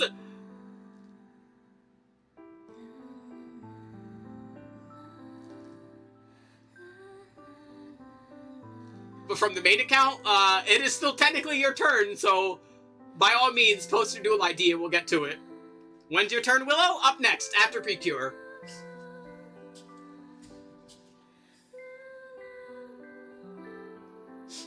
Yeah, we're doing a viewer duel.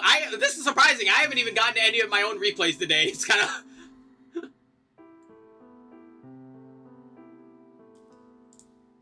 Bam. You got one? Alrighty, post your dual ID and we'll get to it after, Gello.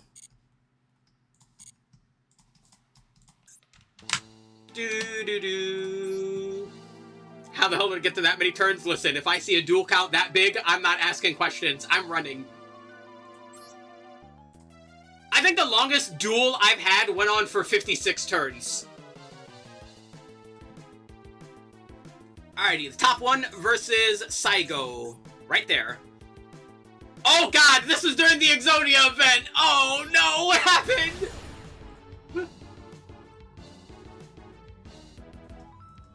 Oh, please tell me you just hard opened all the pieces. Oh, that would be so funny. Open all the pieces. Yeah!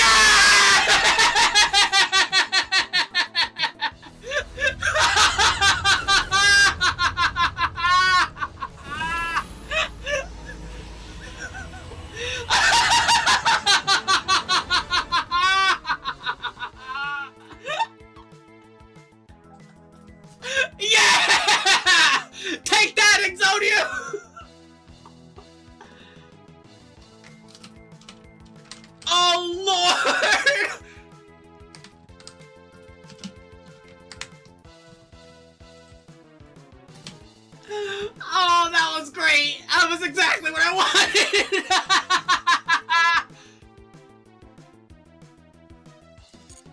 Oh, Lord.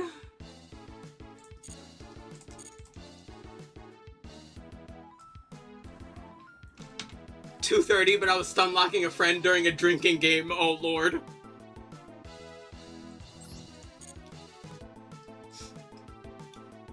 Alrighty, Willow. Wrong thingy. Bam. Did I add you, Willow? I'm pretty sure I added you. I usually hit the button. I don't remember. Which one were you, Willow? Ah! Do. Oh, no, you were Psychic. Yeah. Yep, well, we got more.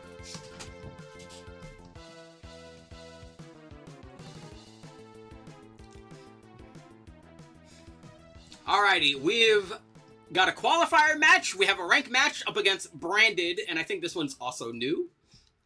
Let's check them out.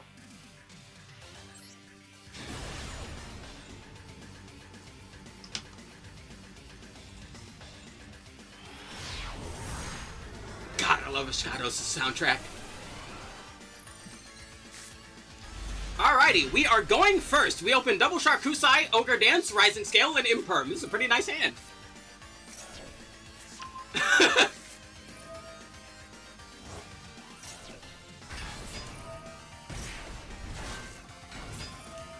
Alrighty, grabbing Foxy Tune with that. We'll take Foxy Tune and Dear Note. Out comes Jam. Jam and Dear Note are now activating. Zia Min will return.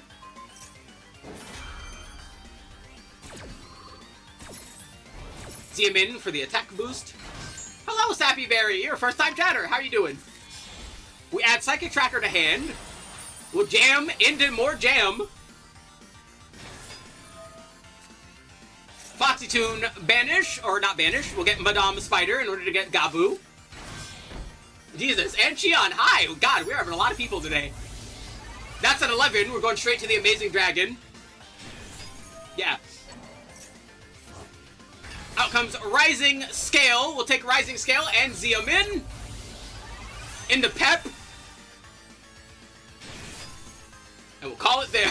You seem fun. People tell me that. Well, thanks for being interested, Safi. Alrighty, we're going to Imperm Jam up against Dragon Maids. Alrighty. Ooh. Alrighty, we're going to use Tin Heck. Tin Heck is now in Grave, so we can still summon Lady Dragon Maid, even though Kitchen got negated here. Yeah. We are doing viewer replays. We've been doing so many viewer replays that I haven't even gotten to any of my own replays today.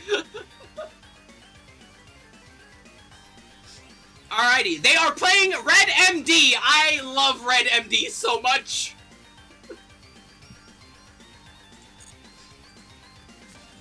Ooh, that's fine. We've got Gabu. Gabu on Red MD. We'll get a big bonus here and negate him. We'll use Pep. We lose Tracker with that, but could be worse. Not gonna lie, I think I would have rather just crashed into the jam. I think I would have rather crashed into the jam. And they're gonna call it there, yeah. That was not a good position to be stuck at. Alrighty, up next, we have a ranked duel up against Branded. They could have summoned Lady. They could have summoned Lady. I'm not sure why they decided to summon away Kitchen for Red MD.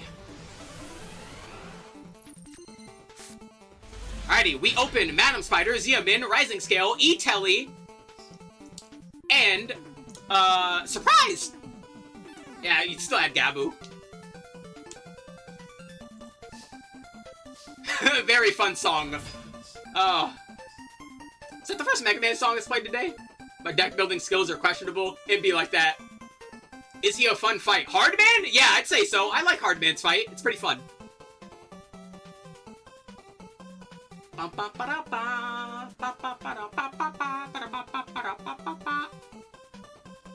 Like, there's not that many fights in Mega Man that are, like, not fun is the thing. Like, Mega Man is such a pattern, like, oriented game where it's like, once you recognize the pattern, then you gotta, like, the fun is in executing it, right? It's like half and half, because half of the fun fun is like learning the pattern, and the other half is like essentially like doing the actual fight. It's like a rhythm game essentially, and it's really fun.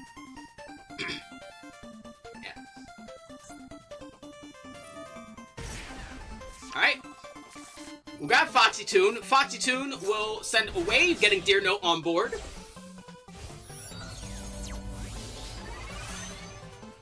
Flexors exploding through massive... Well, listen, I'm happy. Favorite Mega Man game? 9. Easily. It's easily 9. If we're including all the other sub-series, then we're also... 9 and X4 are, like, fighting each other.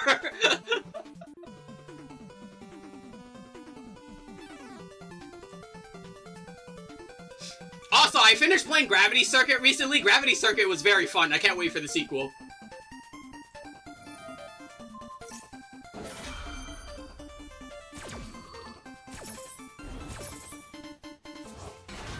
Zayamin hits the board. Wheeler is in hand.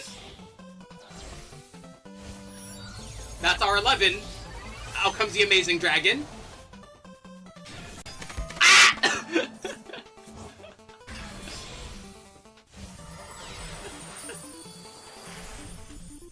Water good indeed. Alrighty, Jam and Rising Scale are on the board. Wheeler hits the board. Out comes Pep. See, I played Punk before, like, Rising Scale and Black Jam came out, so, like, I was so used to, like, your combos just getting, like, hard stopped. Like, the new cards help out so much for, like, fixing combos or for when you get interrupted. It's really nice. We're gonna E-Telly. Out comes Serene, Psychic Girl.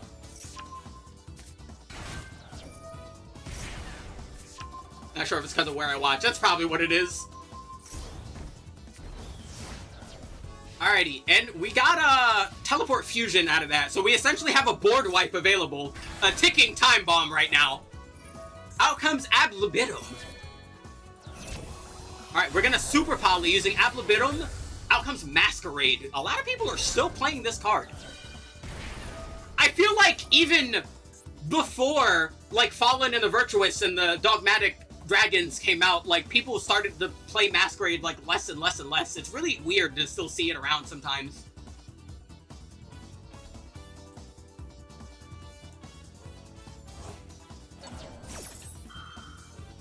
Out comes Retribution. Retribution proc is going to add opening back to our hand. Alright.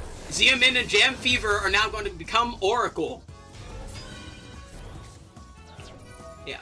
So, Axon Oracle gets big number. Very, very, very big number. And now can negate special summons, which is pretty strong. Alright. Cartesia is on the board now. Albion is now proccing. Cartesia is going to use Masquerade and herself in order to bring out Grand Guignol. Albion returns itself. Masquerade now resummons itself. You know, if there's one thing I do appreciate about Masquerade, I think it has the best color scheme out of all of the branded related monsters. God, I love its colors. That is a purdy dragon.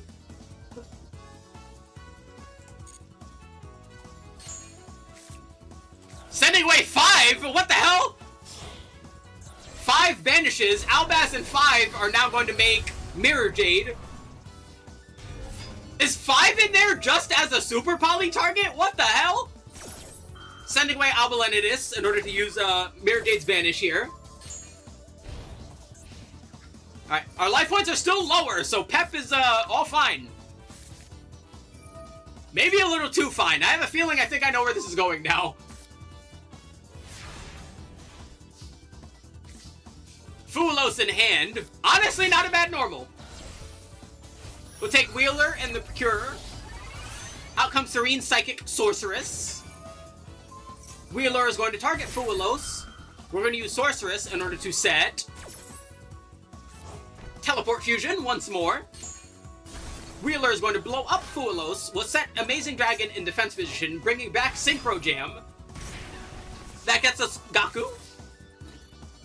And we'll use Pep and get just... Yep, exactly. And just get big number and punch hard. Everybody's got a plan until they get punched in the face, as Yo Mike Tyson says.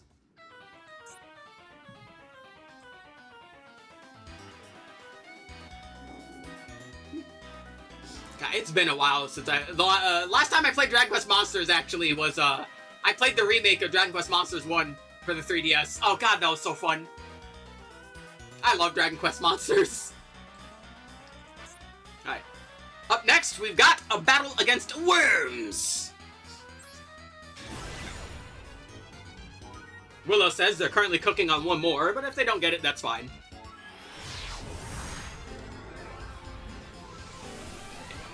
We've got Yellow up next, then we got Pokefire up next.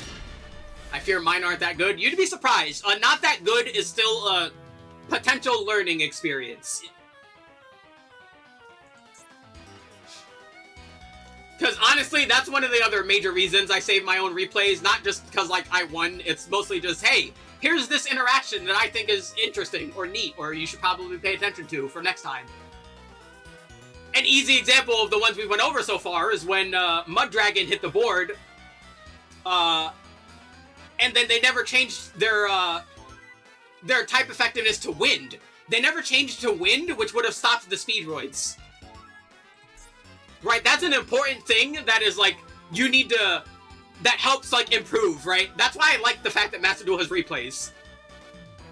Anyway. New ones coming in. Alrighty. We've got Serene, Fuelos, Ogre Dance, Imperm, and Surprise in hand. Look at the new deck. Alrighty. We're gonna use Ogre Dance and get Zia Min. I'm surprised you have not been hand-trapped all that often. Like... Because a hand-trap would have hard hurt this hand in particular. Scale brings out Dear Note. We'll take Zia Min and Dear Note. Out comes Jam. Synchro Jam is going to activate. Dear Note is going to activate. Zia Min is going to activate.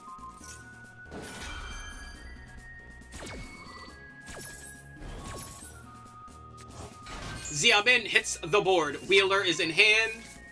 Wheeler hits the board. We'll take Wheeler and Jam. Into Pep. Pep is so good because, like, obviously it's good, right? It's big number and it's a tower, but, like, so many people just have nothing to answer it. Up against True Draco. Case in point, this is going to be very hard for True Draco to deal with.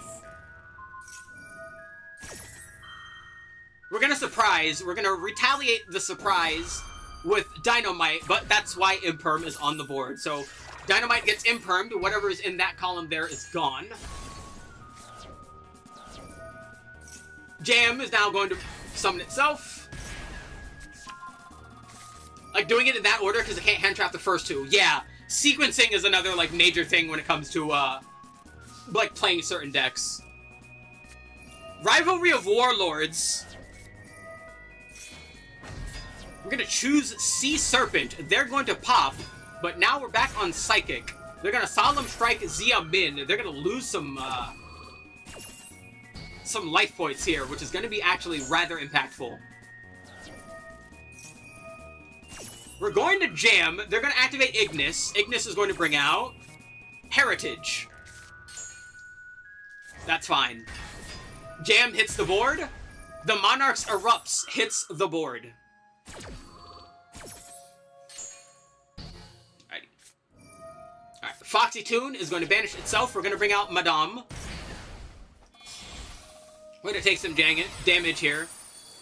We're going to Jam into Jam.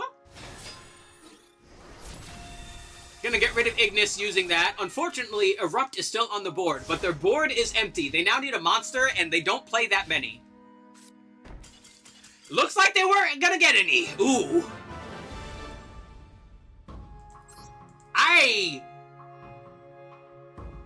That's so weird. They were in a winning position. Not like a fantastic one, but that was a board state that was, like, easily, like, buildable from? They wouldn't have had to survive many turns. The Monarch's Erupt provided a strong flood that would have stopped enough there.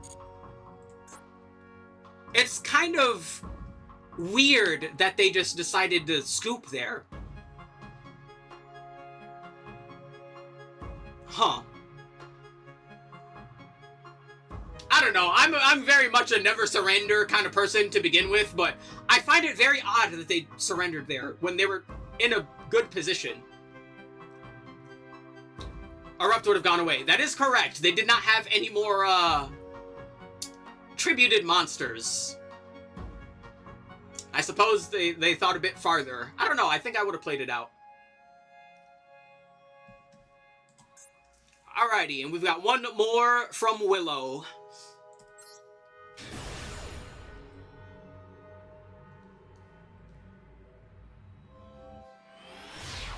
Oh, wait, you said to check in the deck. I forgot to do that. We will check after this. We open Fua, Deer Note, Rising Scale, E-Telly, and Teleport Fusion. We're going to E-Telly. E-Telly for Xiamin. Xiamin brings out Foxy Tool. And we get Drolled. Yeah, that's going to be a bit impactful here. A bit. Not too much, but a bit. Lost this one to Rock? Yeah.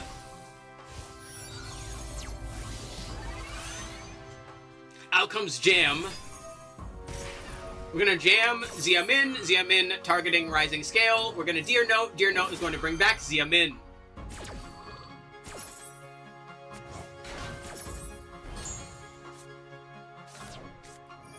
Yeah, and we get nibbed. Nibbed before we could bring out Pep. And that's like the real silver bullet there. Alright, let's double check what we have here. Still a 13 extra deck. Let's see. We've got... Oh, you said you got the shiny. We now have a shiny Fuelos. Did we have the shiny Trip Tack before?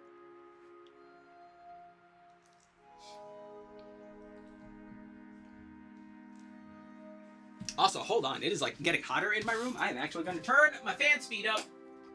Here we go.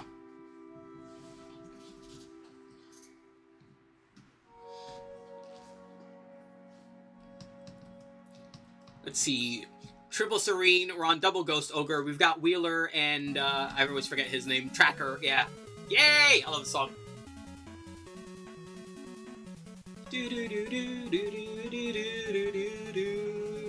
Just got the shiny Trip Tack. Yeah.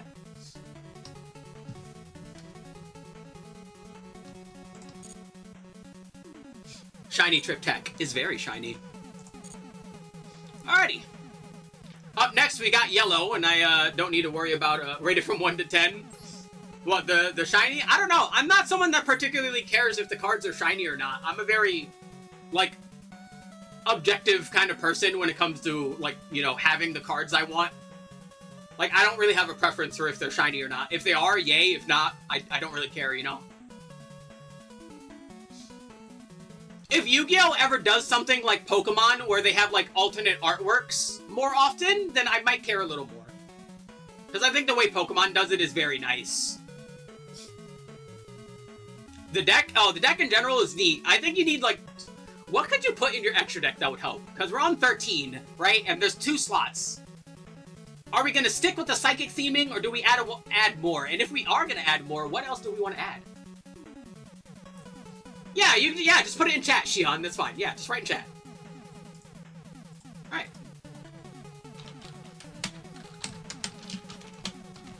Shion, Bam, first duel. Got it. Top is against Elf Note Cool Tune. Alrighty, let's check it out.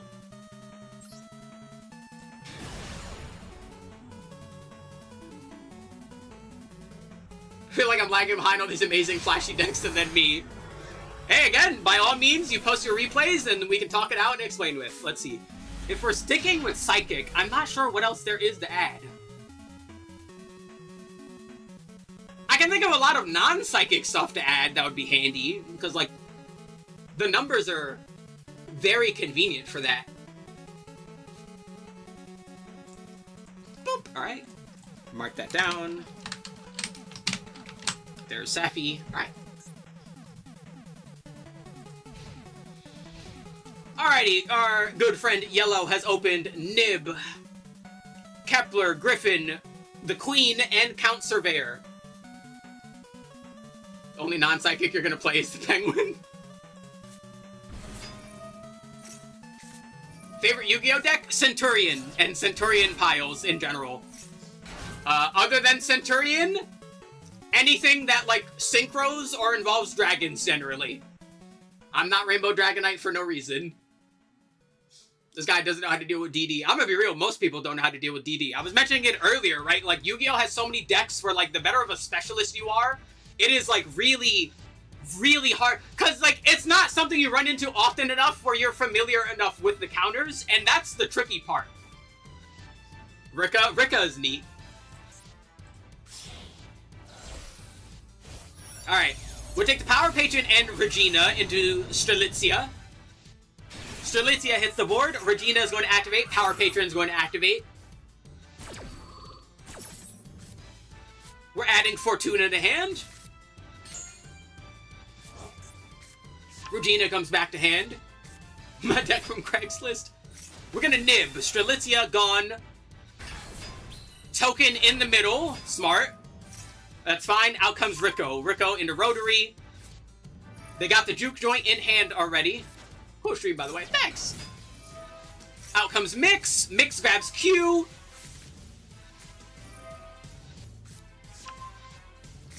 We'll Rotary Q. Q hits the board. Bring out another Rico. We'll take Rotary and Q into Trackmaker.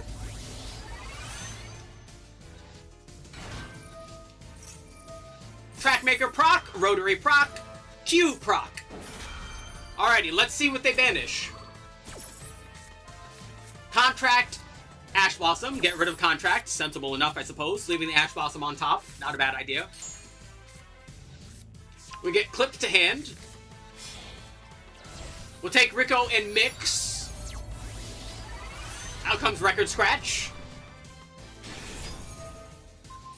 We'll get rid of the Nib. But having it on board is less important than clogging their middle space. This game is the definition of sunk cost fallacy. Nah, I wouldn't go that far. It's kind of hard to say that when you're actively enjoying the thing. How you doing, Mixonomics? Your first time chatter.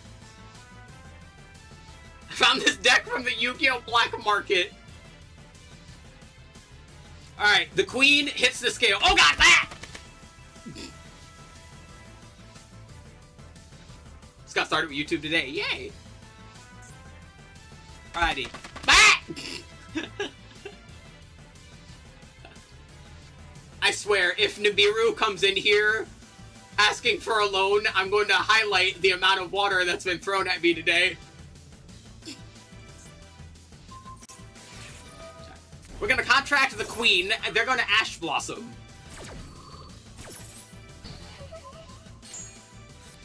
Out comes Kepler. We'll get Gate. We have multiple copies of that, so the one getting banished doesn't really matter. They're going to banish Ash Blossom in order to negate the contract with the Gate. That's fine. We have Count Surveyor in hand. We're going to send away Griffin, get Surveyor on board. Out comes Scale Surveyor. Scale Surveyor hits the board. Clip is now going to Quick Synchro using Trackmaker into Loudness War. We're going to banish a random card and a card in hand, but that's fine, because all that's in hand is the Ash Blossom. And let's see, they just banished Armageddon, huh? That is a random banish. I'm not, silly, right? Yeah, it's a random banish. Could be worse. There was more important things in our action deck. We're gonna use Loudness War. When's next stream? Tomorrow. Normally I stream every other day, but my internet was down yesterday, so we're doing this. I've mostly been playing fighting games this month. I've been doing a lot of silly fighting games, so we'll get back to that tomorrow.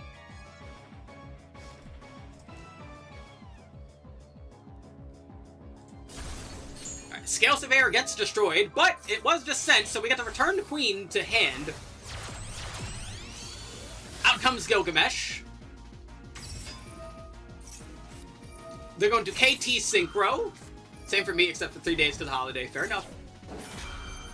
We're going to Ash Blossom. They're going to Regina.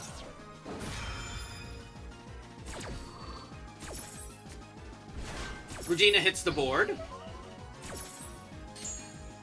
We're going to Gilgamesh set the scales.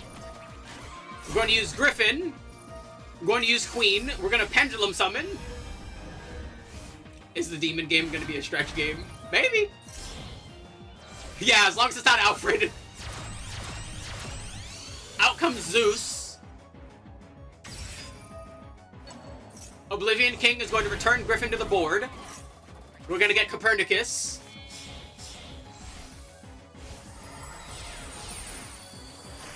Out comes King Tell. Going to King Tell the Nib token. We're going to blow up King Tell. King Tell blew up. We'll send a Lance Soldier. Oh, meant to stream. I don't know.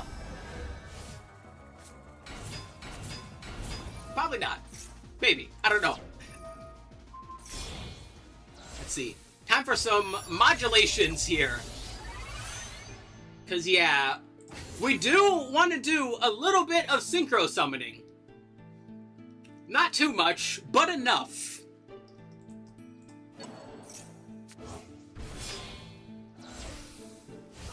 We'll take Kepler and Tell. Gilgamesh returns. Yeah, scale will always set it to 4. Neat. Yeah, I guess because it's not like add 4 or like change. It says just straight up change this card's level to 4. Which gets around their level lock, because yeah, that would normally be a nightmare to deal with. We're going to use Alfred to return these. Out comes Genghis.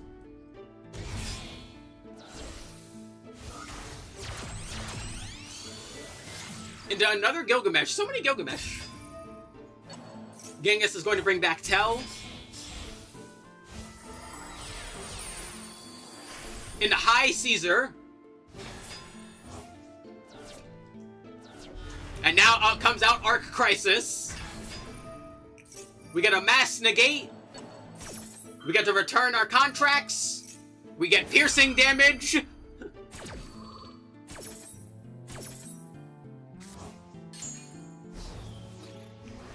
We punch out Loudness War. We punch out the token. We punch the Record Scratch.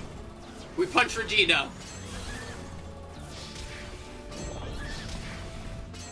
God, Arc Crisis is so cool.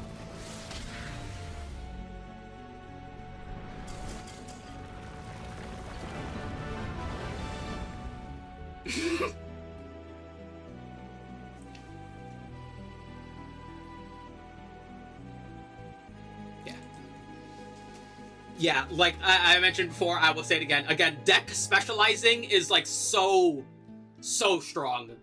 Because when you understand your deck better than your opponent and they're just shooting things blindly because they don't know how to stop you, it helps so much.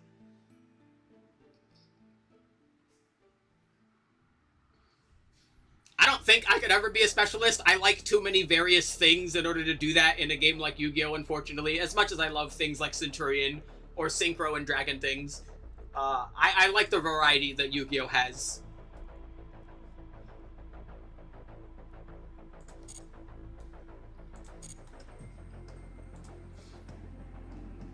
Alrighty, up next. On to Pokefire. Boop. Ah, I keep doing that. I keep right-clicking and tending to, like, paste instead of just Control-Ving because I am silly. Alright, and Pokefire said the duel against Yukitorio. You are gay. Well, you're not completely wrong. There are many colors that this rainbow enjoys.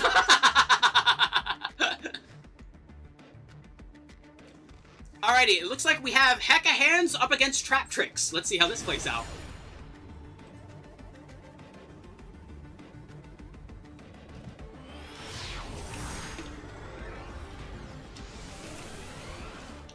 Oh, I forgot about the Maxi Challenge one. Was that the one right below it?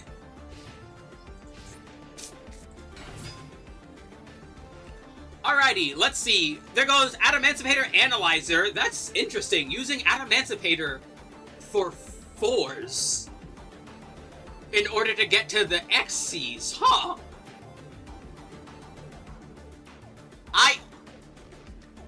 I don't think I would have thought of that. That's certainly a way of doing it.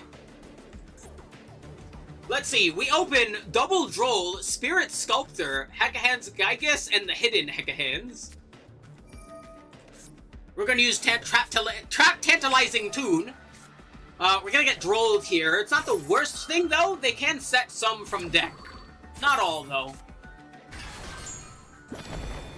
Gygus hits the board.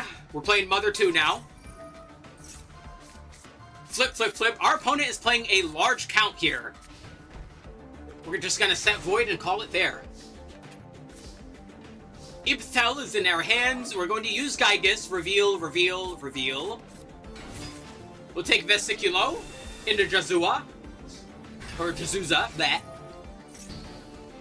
Jauza gets voided. Ipthel is available now, though. Ipthel summons Brewis. Brewis activates, sending away Parallel Exceed. Jauza is back into Yadel. Yadel is my personal favorite for no reasons. No reasons at all. There's no reasons at all why I think Yadel is the best one.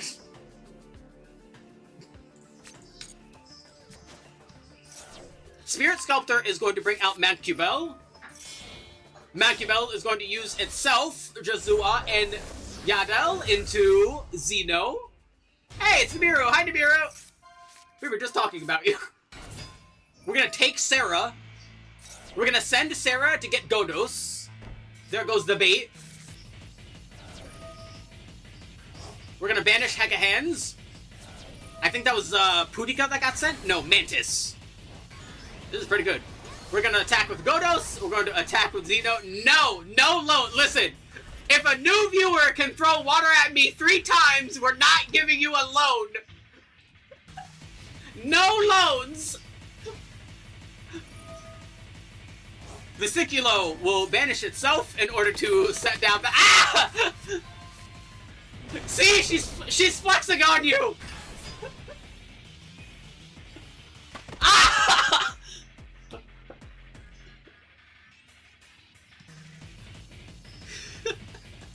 We set the terrifying trap hole.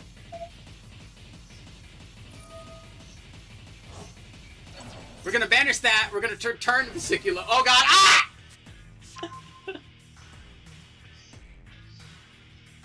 Ow!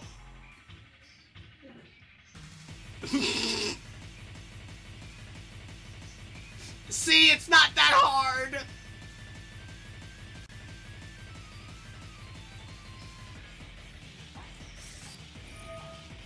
It is very difficult. We're gonna droll again. We've got bait. We're gonna take Pudica. Garden is now active. We're going to send away the researcher. Yeah, good thing we had 2. We're going to use Godos, take Mantis. They set Lightning Sword. Yadel is back in our hands. Yay.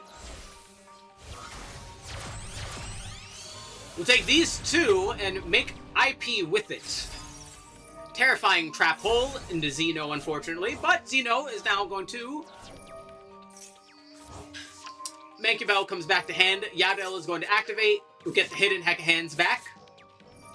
Yes, how Hecka Hands operates is they essentially all want to steal your cards, and if the only cards that they have are either their own or ones from you, they can do all kinds of things. They're a control deck that revolves around taking your monsters. Again, a very, very interesting deck.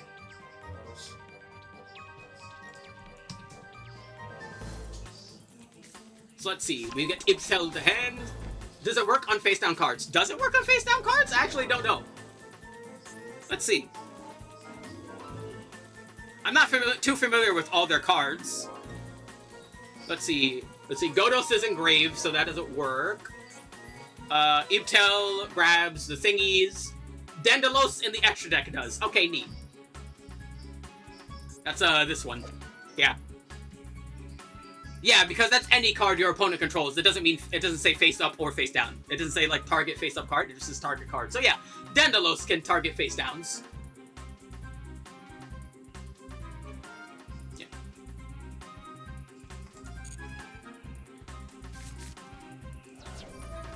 Ibtel is going to activate, summoning Yadel.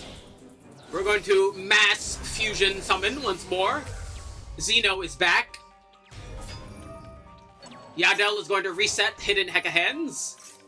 We're going to look at their extra deck. We're taking Avermax. Ooh. Yeah, that's going to be lethal. Yeah, that was going to be lethal.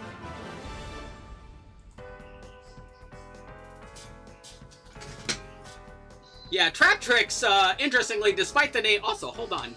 Pencil was missing from my head the entire stream, and no one told me! No one told me Pencil was gone!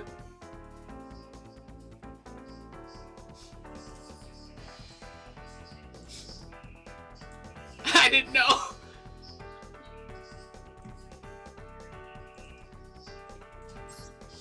That was a good duel.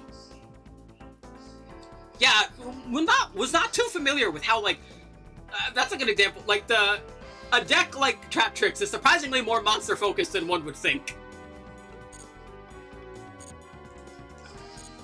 Let's head back to yellow real quick so we can look at the Max C challenge and how DDD handles it. Can look at the deck if you wish. I might actually. I don't know. I don't know if I want to play Hecahens.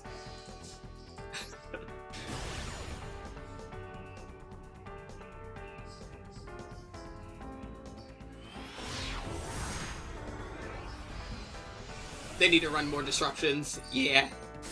A couple of spicy ones in there. We'll double check after this. Alrighty. We have opened Necro Slime, Queen, Dark Spirits Mastery, Dark Contract with the Gate, and Dark Contract with the Zero King. This is a very good hand. We'll activate our Dark Contract, adding Griffin to hand. We'll use Dark Spirit Mastery and send away the slime in order to get Thomas. We'll set the Queen. That gets us the Trap Dark Contract. Is this the one that, yes, this is the one that... Yeah, Dark Contract of, with the Eternal Darkness is a really strong floodgate for D2D. If your scales are set up, your opponents cannot basically interact with any monsters. It is a really strong effect. They can still Link Summon, so it's not the best against Link Summons. So Link-focused decks don't care about this card too much, but even then, it's still a very strong card.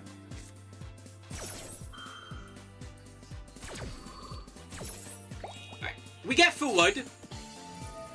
We're going to activate Dark Contract, pop the Queen, get Copernicus. Copernicus is going to send Lance. Out comes Max C.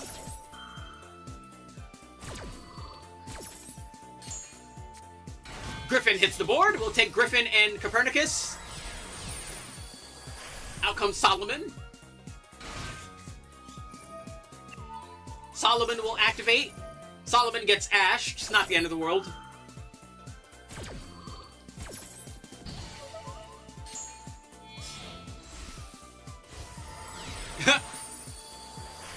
Out comes King Tell. Lance will pop the Zero Contract. Look at the deck and give recommendations on how to make it better. I will. I'll give it a bit. You got it. We'll do like a deck double check after this so we can re-see Poke's deck. Alright, VSK9, they got the Holly Sue, so Holly Sue is going to bring out Zhao Long. We're going to pop Holly Sue using the Queen. Zhao Long is going to target 2 flyers. We're going to add something to hand here. Adding Caesar, fair enough. Alright, Caesar hits the board.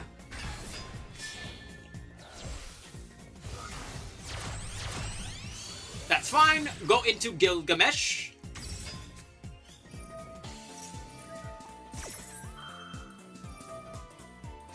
Queen check Su, yeah.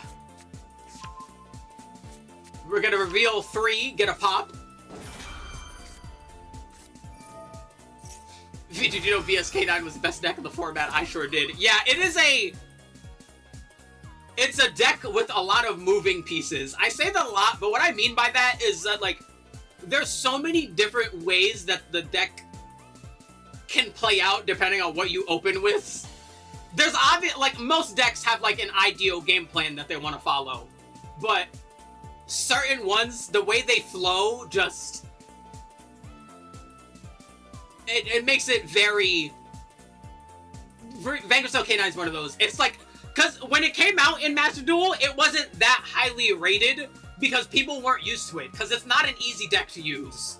Now that people are a lot more familiar with how the deck operates, it's definitely, like, a strong deck to go up against.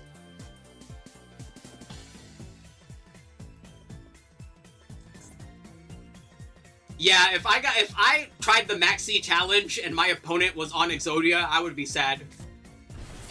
But yeah, they have to get rid of the trap card, because if not, they can't Xyz. We'll set the scales. Queen and King are now on scales. Lupus hits the board, so they can now finally bring out Ripper. No, they're bringing out Nash Knight. Alrighty, we'll turn Gilgamesh into Machinex. How many cards do they have left? 20 cards they have left in deck. Out comes Alfred. Yeah. Out into Genghis. We use King's effect, bring back Griffin. Griffin activates. We'll get Defense Soldier to our hand. We'll take Griffin and Lance into Clovis. Yes, Clovis. I don't know why I forget him. We'll bring Lance back. We'll take Clovis and Alfred into Siegfried. They're on 10 cards left. Tell comes back. Tell Clovis and Genghis into Zeus.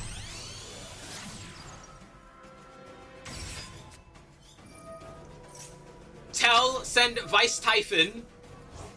Banishing Vice Typhon and Tell in order to bring out High King Genghis. Surprise, no rock. So Vanquish Soul K9 generally wants to not play rock because it's light, and they want earths, darks, and fires.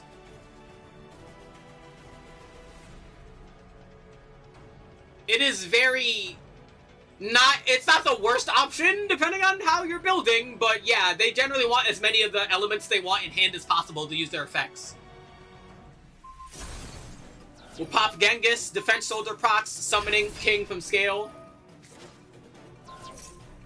Sending away Caesar, Thomas hits the scales, Defense Soldier banishes itself, adds Copernicus to hand. And of course, we do our banish, bringing out King Arc Crisis. We'll negate Nash. And we'll reset our contracts.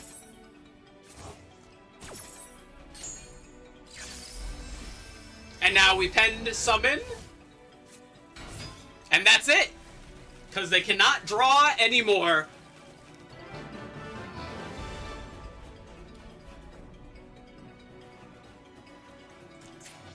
I need to double check this, actually. Let's see. I'm re-looking at the turn order here. They Fumalosed, and then later they Maxed. Yeah, you don't want to do that against this deck. I hope this replay is good evidence as to why. Even if it wasn't me, I feel satisfied. Does a continuous trap save you from Nib? Does it? I believe it does, because they can't tribute. Yes, they cannot be tributed. Not Nib? Are you sure? Because it says your opponent cannot target monster. Oh, target. Nib does not target. Nib is not target attributing, so never mind.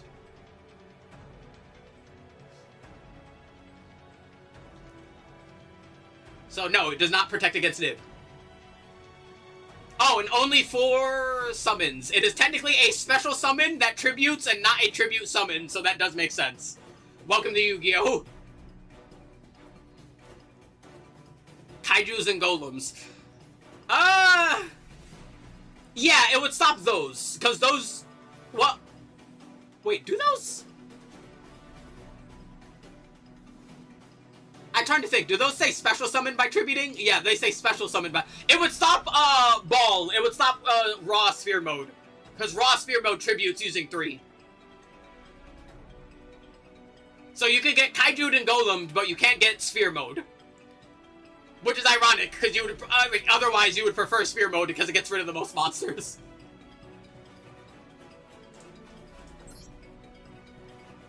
Yeah. Yeah, they can't Super Poly because they can't use anything as a material.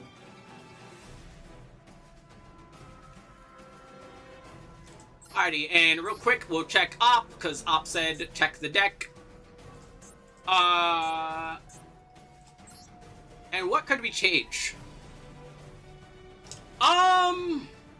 That is a good question, to be quite honest. I know that a lot of people have been using the Radiant Typhoons.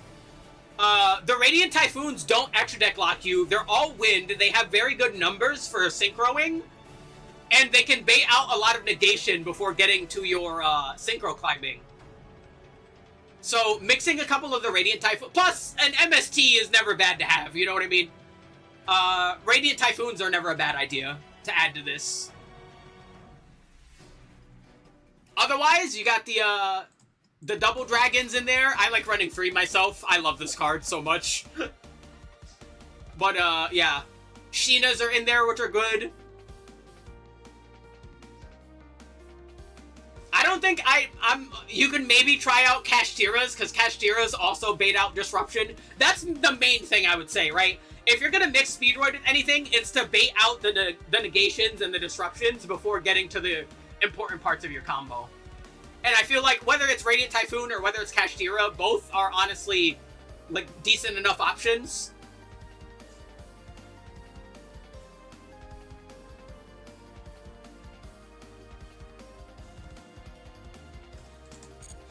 Otherwise, yeah, I can't really give any advice. I would maybe add another Droll. I know 40 is the golden number.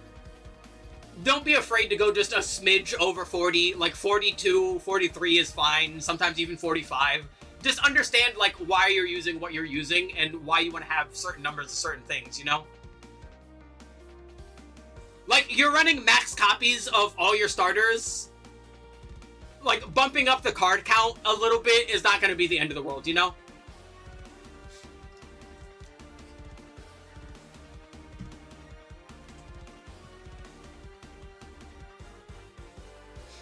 Hold on. Yep. Wouldn't that brick often? Not necessarily.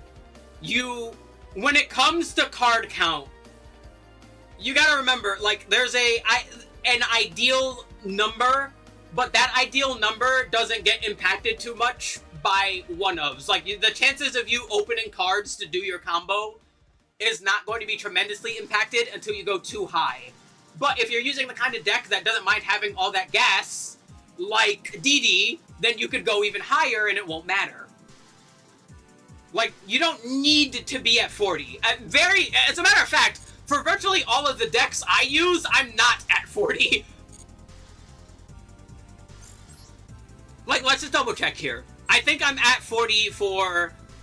Yeah, I'm at 40 for... Enneacraft, because I want as many Enneacrafts as possible. So I need to be on a minimal. Oh yeah, I love this song.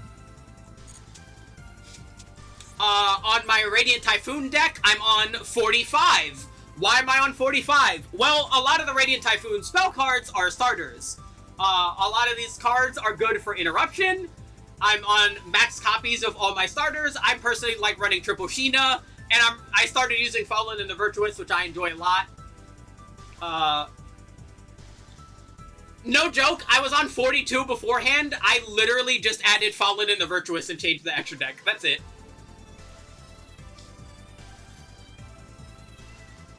Yeah, Enneacraft is very fun. Let's see. I have not used this deck yet. This is branded Elf Note. This one is on 45. It's a similar story, right? We're running max copies of all our starters, and we can afford non-engine or interruption because of how strong the one-card combos are. So whether it's via baiting the gates or whether it's dismantling the opponent's board, so much of this helps for dismantling that it's like such a non-issue if you're going over 40. This one's at 41.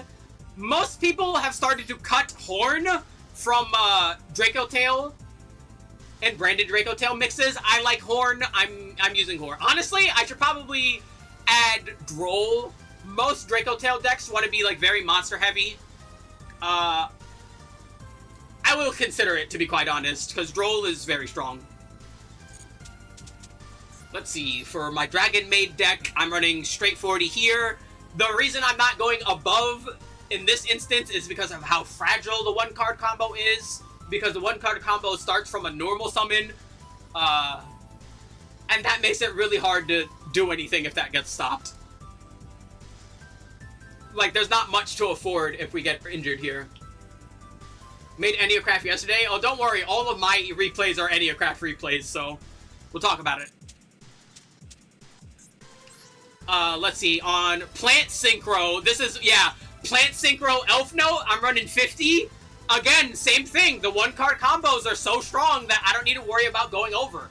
The deck has so much gas that I don't need to worry about not having, you know, the most ideal cards, because there's so many of them that it's not going to impact the play pattern of the deck all that much.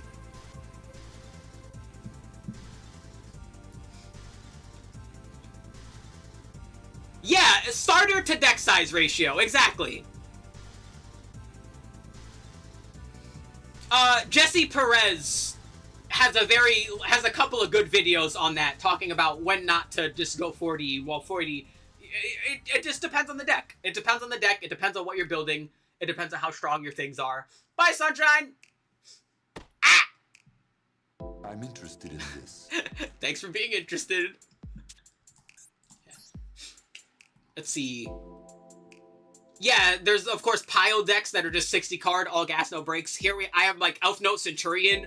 This one, 45, is, like, such a good number because I opened such a good amount of interruptions, starters, extensions, negations, and like virtually any of my starters can immediately convert into full combo, so I don't mind going a little bit over 40.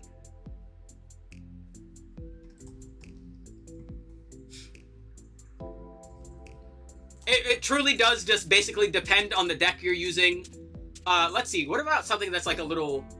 This one's on 42 for Onomats. Onomats is on 42. There's a lot of one-ofs in this deck, so I don't want to go too much over. Although if I go more over, it also wouldn't be the end of the world, because it means if I don't get those one-ofs. But none of the one-ofs are necessarily bricks, except I think Astraltopia. Oh, even Astraltopia is not that bad. No, it's ZSH. Yeah. Oh, even ZSH. See, like none of the cards here are like bad as long as they're like my only card, right? I have multiple copies of the starters and ways to get to the starters, so a smidge over 40 is not that bad.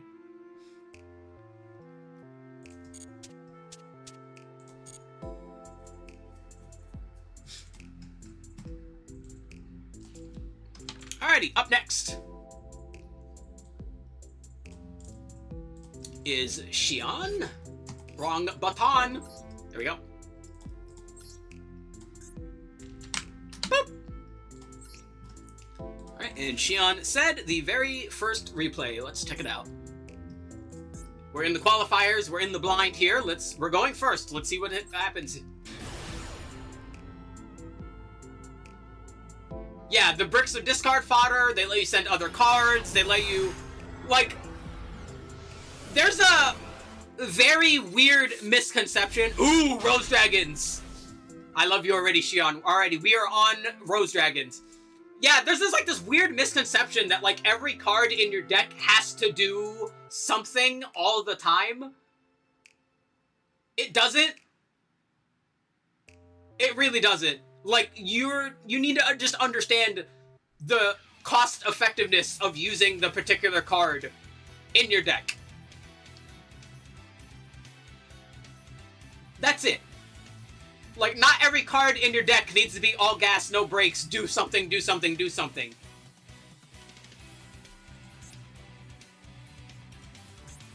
Alrighty, we open Red Rose, White Rose, Unicorn, Basil Rose Shoot, and Imperm. This is a very good hand. And also will probably be a perfect example of what I was talking about earlier, about using the Kashtiras for baiting negation. Let's see if that happens. We're going to special summon Unicorn. Unicorn is going to bait out Infinite Impermanence, just like I said! That's fine, because we have Red Rose.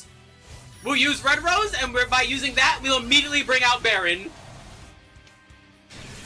Red Rose was used as a synchro material, which lets us get Rox Rose. Rox Rose grabs Black Rose Garden. Black Rose Garden now lets us grab another copy of Red Rose. We can now use White Rose, special summon itself, because we have a plant tuner thanks to Black Rose Garden. We're on 7, so we grab Circle of the Fairies. Circle of the Fairies gives us an additional plant normal summon, which is very fun.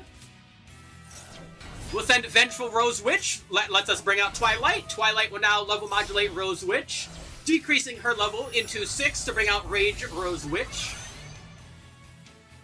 I love these cards so much. This is a fun deck. We'll send away Circular. We'll use the Basil in our hand to bring out Rox Rose. We'll banish Bramble Rose in order to bring out Circular. Circular will now discard the Imperm in our hand to get Glow Up Bulb. We'll normal summon Glow Up Bulb using Circle's additional normal summon. We're on a Crystal. Crystal. We'll go from Crystal and Circular into Crimson Dragon. Are we gonna Crimson Dragon Baron in order to get, Ooh! Oh, see, I love you. This is another perfect example we're about to talk about. We're gonna target Baron. We're gonna tag. We're gonna bring out Dissipator. Cyclos comes back. Crimson brings out Synchro Rumble. Synchro Rumble is a perfect example of the kind of card I was talking about. Most people say that Synchro Rumble is a brick, and if you're playing Crimson Dragon, you should not use Synchro Rumble. I could not disagree more. So Synchro Rumble has multiple uses. One, it's searchable off of Crimson Dragon summon. So if you're going to summon Crimson Dragon throughout your normal combo anyway, why not use it? Two, it revives tuners, or, in our particular case here, level 7 or 8 Synchro Dragons. And if your combo gets interrupted or something happens to your tuners, you can use it to revive your tuners. And then on top of that, when it's in your grave, it gives your dragon synchros destruction protection. This card is useful in several different ways, just not immediately. But that's fine. We only play one, we search it throughout the combo, and having it in our opening hand is not the end of the world.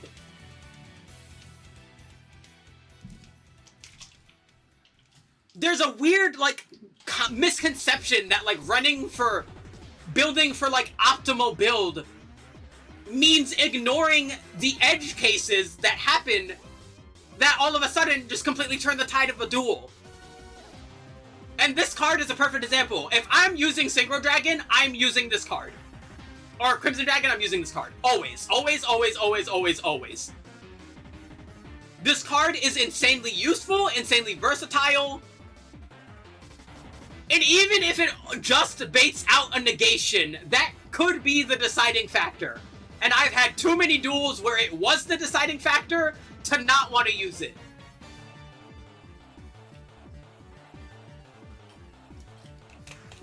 Yeah, it's like using Necro Slime. Yeah, like some people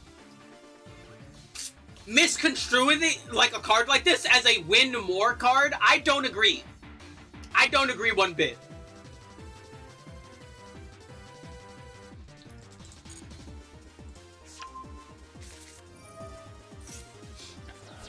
We'll send Black Rose Garden. We use Globe Globe and Raise Rose Witch in order to get Perialis. Perialis will now bring back Rage. We'll take Rage and... Still new to using this deck. You're doing pretty damn good because you brought out Arms of Genix. This is basically full combo. And it worked out exactly as I said it would work out. You used the Cashiers to bait negation. You were able to get your interruption. You brought out Chaos Angel with a light and a dark. So now your board is fully protected. And now we're using Synchro Rumble to bring back Crystal Wing. And if something gets destroyed, Raise Roach comes back. You basically did full combo, even though you got interrupted, exactly the way I thought it would. We're going to use Dispater to return one of our cards in order to negate Engraver. Or not negate Engraver. We're just returning Cyclos. We're going to use Tract. We're going to use Tract and stop Tract using Baron de Fleur. We're going to use Wanted, Seeker of Sinful Spoils. Not sure what kind of pile deck we're playing here, but let's see what happens. We're sending away Kashtira Birth. Diabellstar hits the board. That's fine. We have Arms of Genix Return 0. This is a very strong card, but it takes the right kind of deck to use it. Arms of Genix Return 0 basically has negates equal to the number of attributes that you have in your graveyard if your opponent uses that attribute. So, since Diabellstar is dark, we banished a dark monster from our graveyard in order to negate it. We also have access to potentially lights, earths, winds, fires, but not water unless you're playing Elf Note, which is why I really recommend giving Elf Note, because if you use Elf Note Tinia, then you also get water, and you can use that. I would highly recommend trying out an Elf Note build, because it's just as good. Also, you need a Dark Tuner, which, if you're using Elf Note, you can use Theo Realize to change any of your tuners into Dark type. So it makes Arms of Genix Return 0 even easier to summon. Even if you don't have the right tuners, because then you can just change anything into a Dark, which is really good.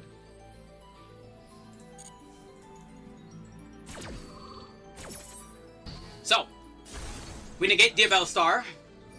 Something was just destroyed, so Raise Rose hits the board. We're going to normal summon Poplar, but we have Crystal.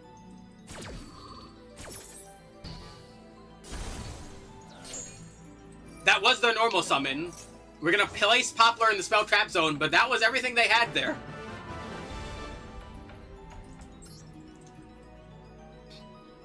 That was pretty good. Hold on, can I at least see your deck? I cannot. What about Dark Ruler no more? Yeah, board breakers are... That's just the nature of Yu-Gi-Oh! They're called board breakers for a reason. Yeah.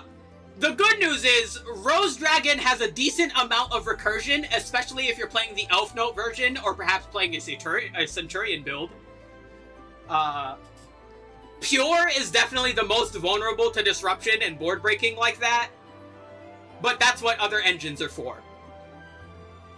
But yeah, it is very vulnerable to board breaking. Yeah, Dark Ruler, Illusion Gate, just Raigeki creates issues. Ah! No, I would like to see that other one. Let's see how this goes. I know you said the first one. I kind of want to see this one too.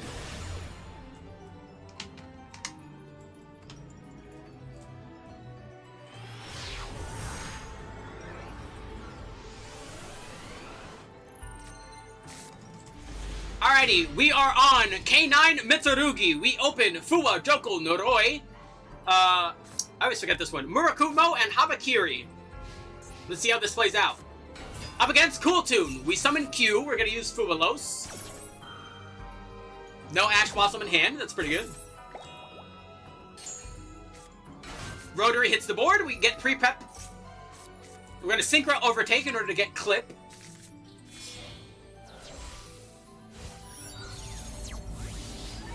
Out comes Trackmaker. We get Imperm off of that. Very nice. Alright, Rotary is going to peek at our hand. Q is going to add something. We're going to use Imperm on Trackmaker, so we're not going to get an additional Cool Tune here. Jokul and Ash. They sent Jokul, put Ash on bottom. Rotary goes to hand. KT Synchro. End there. Let's see how this plays out. We draw Orchest Harp Horror. Oh boy, we are playing the pile of all time.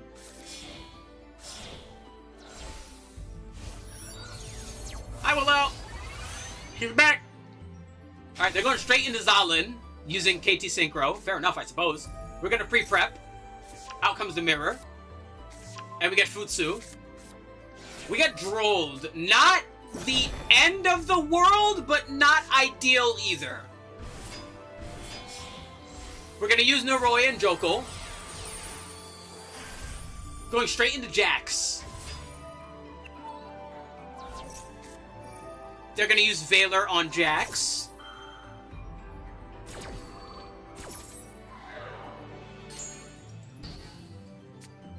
That's fine. We have Mirror. They're going to now use Clip.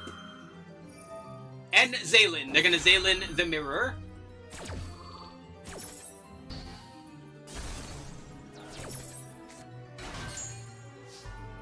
Can you watch your series? I don't know, maybe? What's it about? Out comes Galatea.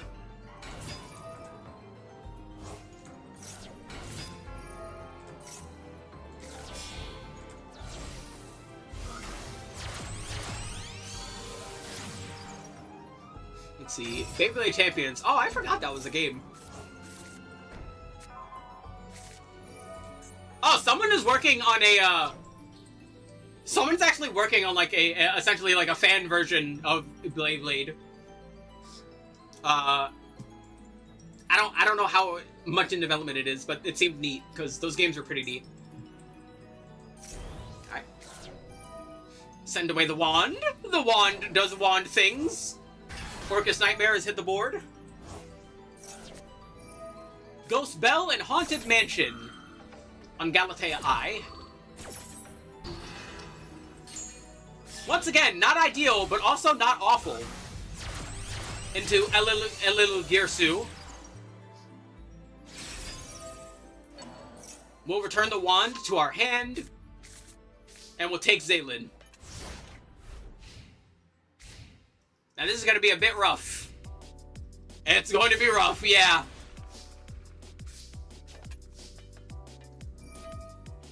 And now we are completely unimpeded. We're going to use Galatea.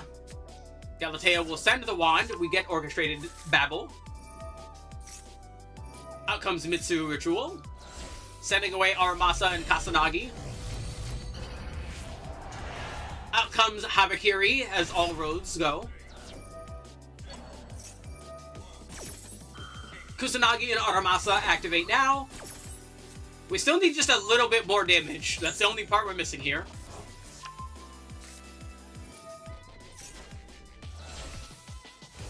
Tribute Futsu. Bring out Murakumo. There's our damage. Futsu lets us get a mirror, but that's game.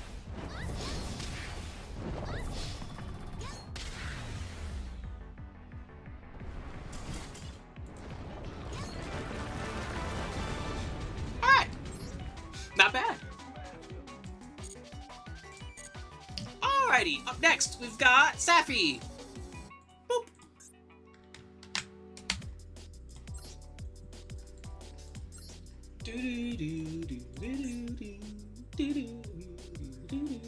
Alright. Any of these screaming at you? Ooh, we're on RDA. Love me some RDA. I still need to make RDA Elf Note Centurion. I haven't seen like a good deck list to get like an idea for the deck, because I'm not sure what to cut out of the because I'm already running 60 cards, right? So like I don't know what to cut out for the Elf Note cards. Alrighty, well, let's go top to bottom, and let's get into it. Yeah, if anyone has a good deck list for RDA Elf Note Centurion, let me know. Alrighty, we are on Enneacraft. We open Ash Blossom, Obelisk, Wake Cup is pretty funny. I agree. We'll talk about it more in the reviews, because I think Enneacraft is just one of those decks where you want to run just as little non-Enneacraft as possible. I think I just feel like it feels better the less like non-Enneacraft fluff is in the deck. I think that helps the consistency a lot, because I was trying other variants, and every other time I was like, man, I'm just like not... The consistency hit was felt. Yeah, Obelisk is hanging out. You know, he's big number. That's all you need sometimes, you know? If you want alternative tribute monsters, the Vanity monsters are really good because they block your opponent from special summoning. They also block you from special summoning, but after you have your board established, that's not that much of a problem. What else? I really like Raw Sphere mode because this deck struggles a bit going second unless your opponent is an idiot. And Raw Sphere mode helps a lot with dismantling your opponent's deck, and it still lets you summon your Enneacrafts. The other tribute monsters that tribute your opponent's stuff don't work for Enneacraft because they special summon by tributing. Is that God? Yes.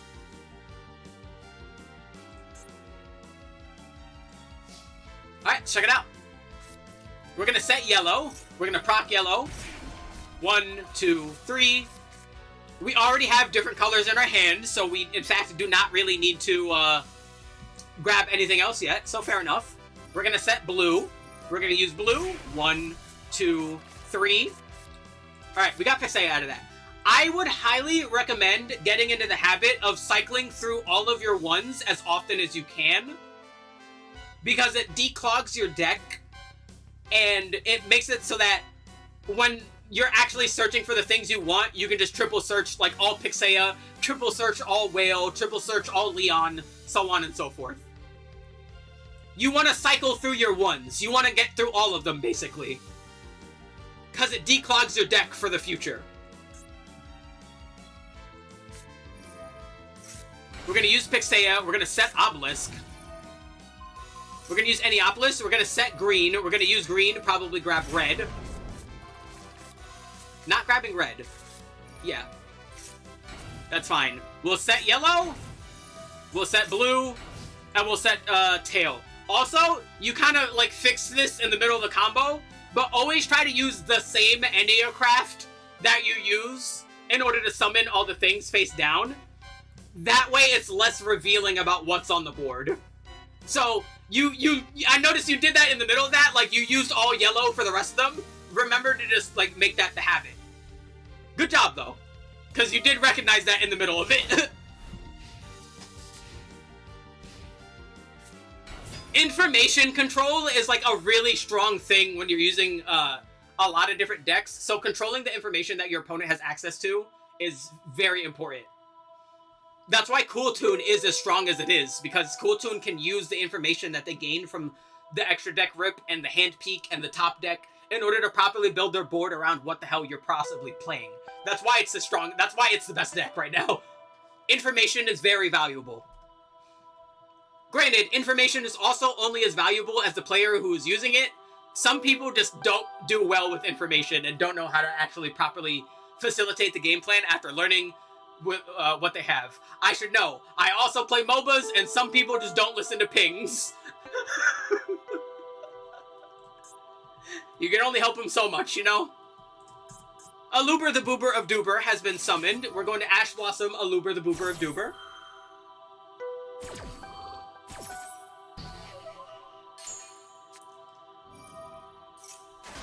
There goes Brandon in High Spirits. We're going to use yellow. That gets us 1 counter. We'll use yellow to grab Whale. They grab the Gordon Solar Soul. They send some friends away. They grab Walbaz. We can banish a random card from their hand. Yes! That'll let us set yellow into the scale. Very good. We'll send away Albion. We'll flip blue now. Also, another important thing, generally speaking, you want to try to get reverse in your hand, because reverse lets you flip a card on your opponent's turn whenever you want, and that helps a ton. whether it's flipping the whale to force their board face down, because if their board is face down, they can't flip it up anymore. The monsters that whale flips down cannot change their battle positions. Or whether it's flipping Pixea in order to prevent your opponent from being able to target anything.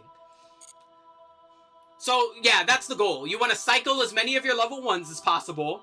You want to try and get reversed in the grave. Honestly, you want to try and get as many of your spells in the grave, because they all have useful effects.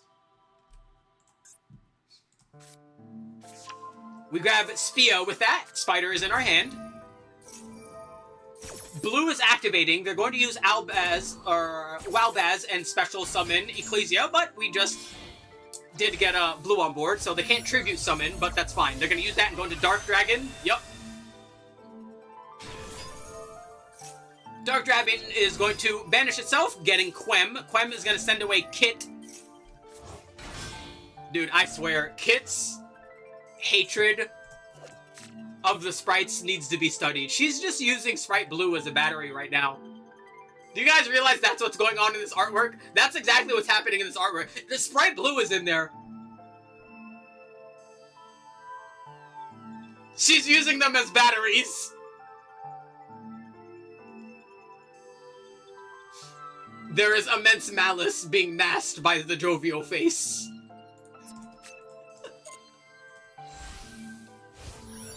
We'll take Quem and Walbaz. Out comes the 3 champions of Sword Soul.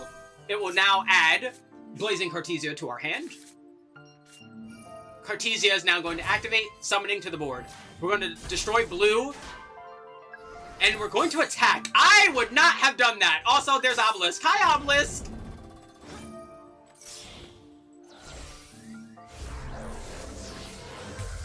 Out comes Grand Guignol. They take some burn damage because things were sent to the grave. They'll take some more burn damage because things were sent to the grave. And now they're going to try and target and get rid of the field spell, but that's what Pixea is for. Also, they're going to explode now.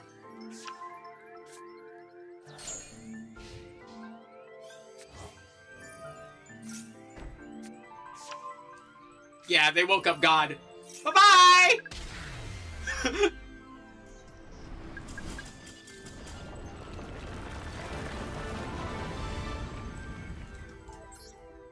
Not bad.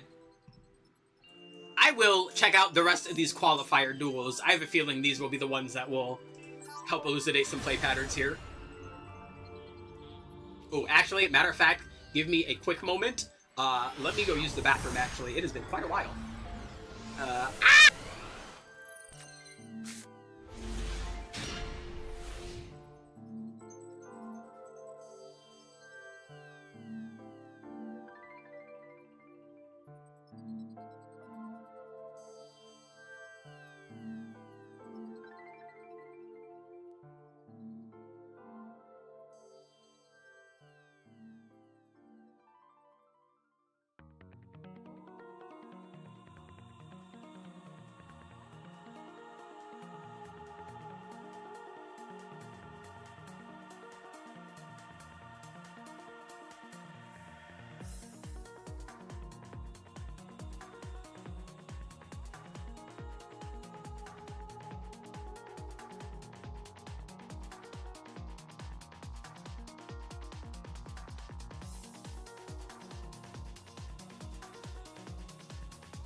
Alrighty, I am back. Poof! Why, creepy dude staring at us? Let's see, you put him in the deck, like... He's just hanging around. We opened Morphing Jar, Red, Whale, Spider, and Duster. Honestly, not that bad. Up against RDA. Here comes Crimson Gaia. Crimson Gaia is going to grab Soul Resonator. Soul Resonator is going to grab Bone Archfiend.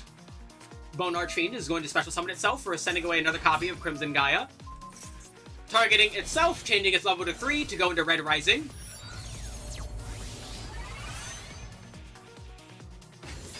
Red Rising is going to bring out Crimson back. We're going to special summon Vision and Synchron. Out comes Scarred. I love the silly looking resonators. They're my favorite. I love them so much. Look at them. We got Red Zone. We'll take Scarred and Vision going into Despair. No, into Bane. Alright, Bane hits the board. Scarred was sent, so we'll bring out original RDA. OG RDA, we're going to a 9 now, so we're going into Abyss. Synchron Resonator is going to return Vision to the hand. We're going to tribute Crimson. Bring back Scarred. Call it there. So we got to deal with Red Zone, and honestly, this is a pretty decent setup here. Dimensional Barrier is very strong here. Let's see, we're going to use the Whale! We're going to use Red Zone on Scarred. That will help it out a little bit, to put it mildly, and also they're going to max C.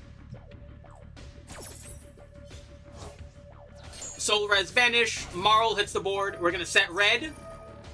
They're going to negate Red. We're going to flip the Whale. Yeah, they should not have spent the negate on that.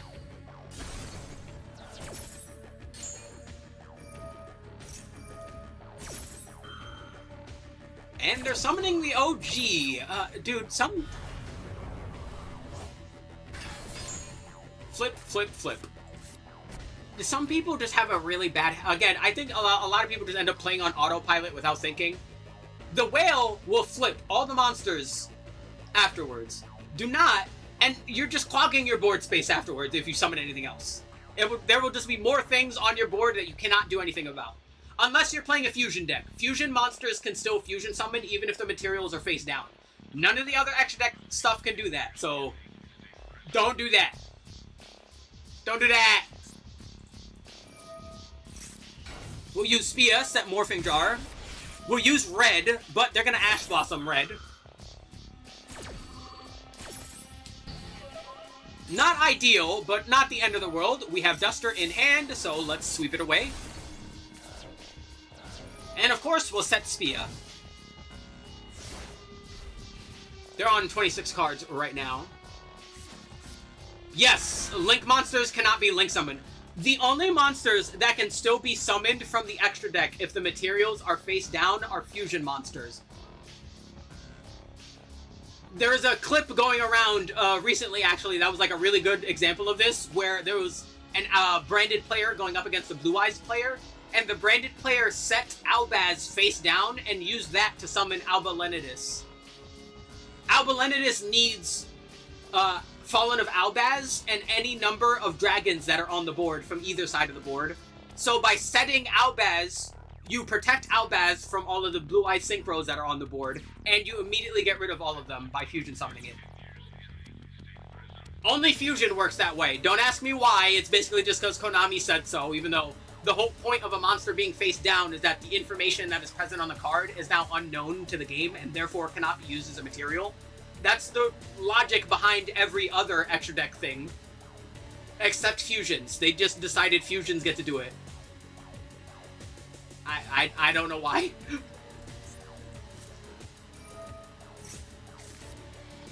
Alrighty, they're going to place Trudea. Trudea is going to summon herself. Trudea is going to return. We're going to go Primera. Primera is going to summon herself. We're going to stand up. When I move, you move. Just like that. We're going to stand up.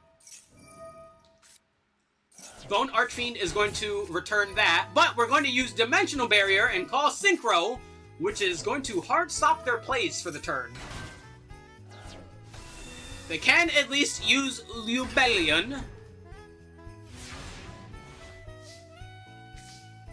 We got blue out of that. Honestly, not the worst. Scrap Iron Sacred Statue is going to return.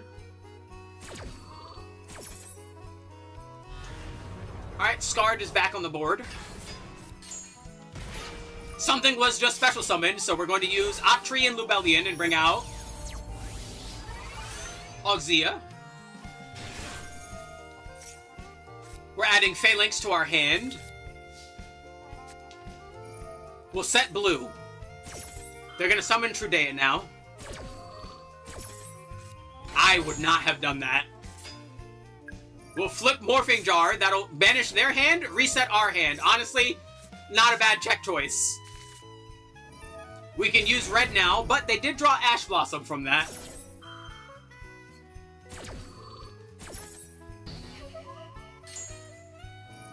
That's fine. We'll use blue, Leon, Spider. We get Spider out of that.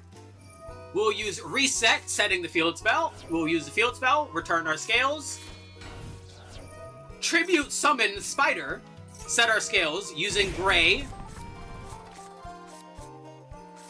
Get Leon from that. We'll set Leon with all of these now. Double scales and set 5 is all set. Putting Imperm in the zone with the spell makes sense. It's fusion and ritual mainly due to them having you name the name of the card as known info. Okay. We're gonna flip, and we're going to attempt to destroy. Let's see. We're gonna reset, so we reset that. We did destroy Ogzia. Primera is not in the back row anymore to protect the high levels, but they're gonna banish the trap in order to bring Ogzia back. Let's see. We'll take Ogzia and Druid Swarm into Chaos. No, into Baron.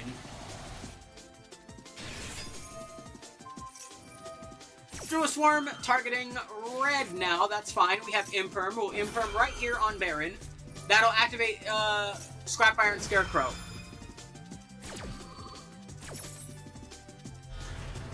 Original RDA comes back. Baron gets negated. Druid Swarm sends red to the face-up extra deck. Baron is still negated, so of course cannot get rid of the field spell. We're going to tribute original RDA in order to bring out Lubellion. We're going to use Bone Archfiend, sending away Uvaloop. Uvaloop is now in hand. And they're going to swing. They don't have the numbers for it, though.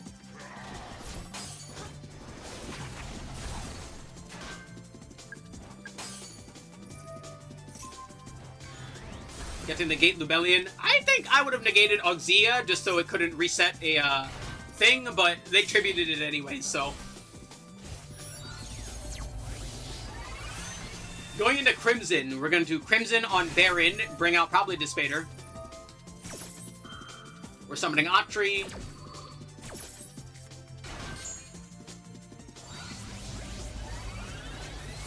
Into Dispater. We'll take Octree and Lubellion. Into Crimson again. Alright, we'll have Crimson just waiting. We'll bring back Ogzia. Ogzia is fully returned. That'll let us add a Centurion to hand, adding another copy of the field spell. And of course, that lets us set our Centurions in the back row. We are setting Trudea. I don't think I would have done that. I personally think I would have set... I mean, you're about to explode anyway. I think I usually prefer setting Primera for the protection. They're gonna Crimson 12 Ogzia. But that's fine, because Spia exists, and now the entire chain is about to get cooked here. And we've got Leon, so now we can just bounce stuff back. Also, that's lethal. Spells and traps that are continuous need to be on the field for their effects to still activate, so bouncing them back stops what they do.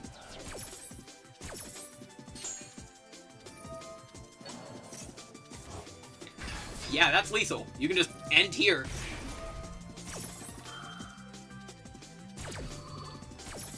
Trudea will summon herself. There's no tuners, so there's no synchroing that's going to be happening anymore.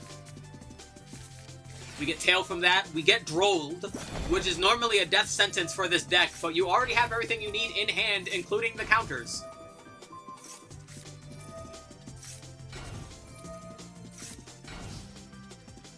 Boop, boop, boop, boop.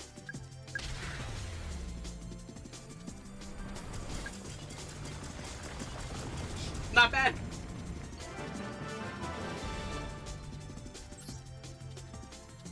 Take that, Am.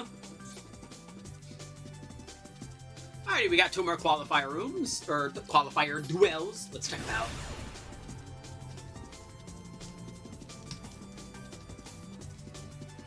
Jeez, it's already been 3 hours? Huh.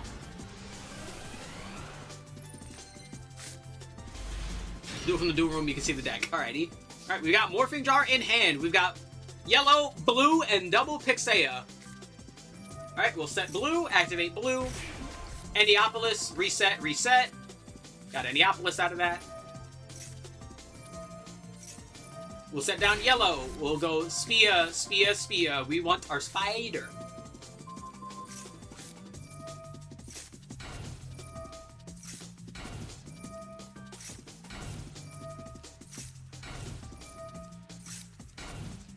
Alright, and there we go.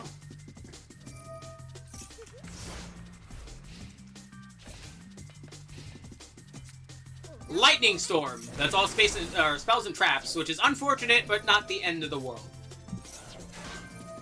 Branded does a decent amount of targeting, but not a complete amount of targeting, so being able to flip up Leon here is, yeah, that. Not Leon. Pixea is going to do a lot of damage here.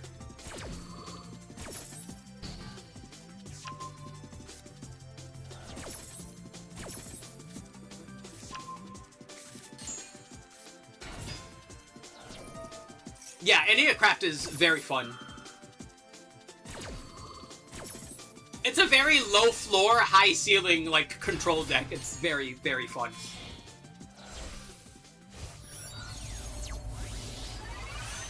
Out comes Ecclesia.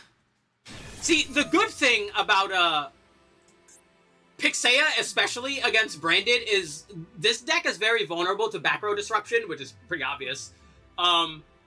And being able to stop Fallen and the Virtuous using Pixea helps a ton. Ah, phone magic. Why are you phone magicking?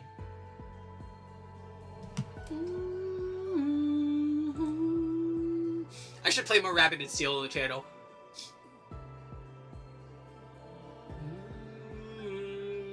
Also, as much as I love this version of the song, I love the action version more. Hold on. There we go. Alright. Alright, out comes Albaz, so now we're going to target and Super Poly away. Also, I noticed that Longguan Send. I'm not blind here. I saw him. Look at him. Alright, we brought out the Dragon that Devours the Dogma, which needs Albaz, a Light or a Dark, and an effect. All of the level 1 Enneacrafts are Earths. All of the level 9s are Lights. So, yeah, the board is pretty vulnerable to board breakers in a weird roundabout way. We'll return Longguan and Walbaz. We'll go straight into swinging. We're going to reset some hands here. Ooh, we have Behemoth in hand. And we have Release, which is also good. We're going to flip yellow. Yellow grabs Whale. There's the Abyss Dragon Sword Soul, sending away Mirror Jade. There goes Quem.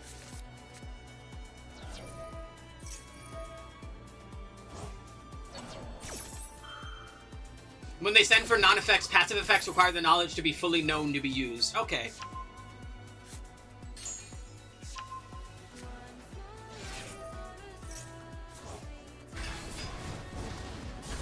Ouchie. Alrighty.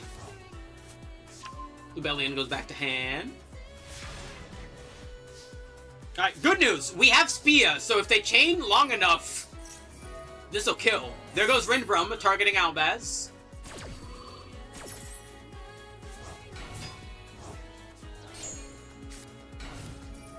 We set the Whale. We set Tail. Red is on the board. 1, 2, 3. We get Leon out of that. And now we flip the Wild! They're gonna Super Poly.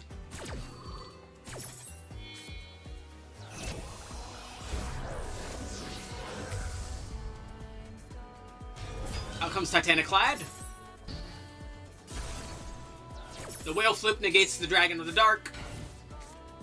Out comes Brandon in High Spirits, but we have Ash Blossom.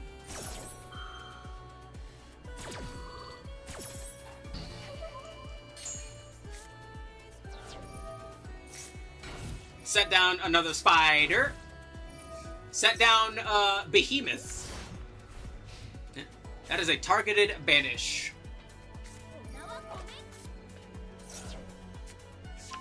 Also, wait, hold on, Yellow, that still kind of confuses me, because I understand that the game is like, well, you can't Synchro Summon because we don't know if the monster is a tuner, but then how can you fusion something that has the name of a card if the game doesn't know the name of the card because it's face down?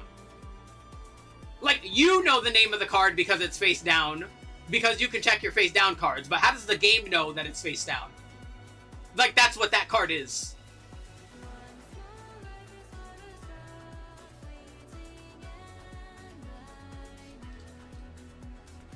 Like, I understand the reasoning why it doesn't work for all of the other ones. I just don't get why, like, why they're exempt. If it flips face up, then face down, you can contact fusion.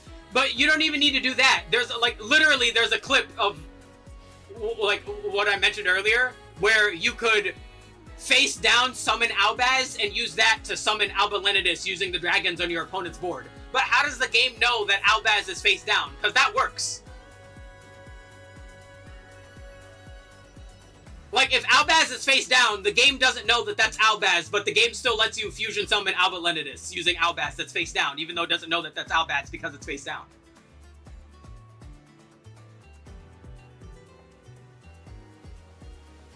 Yeah, theoretically, Enneacrafts could be used in a bunch of things that flip. I'm not really the biggest fan of it, though. I feel like Enneacraft is strong enough as an individual strategy, and I feel like you're mostly doing it just for the spice of using it with other flip stuff, which is fine if you want to do that. But I definitely feel like Enneacraft works best pure.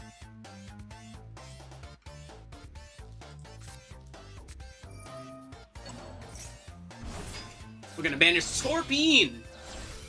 We'll take Quem and Druisworm into, that's a 10. Supreme Sovereign. And we'll get to swinging.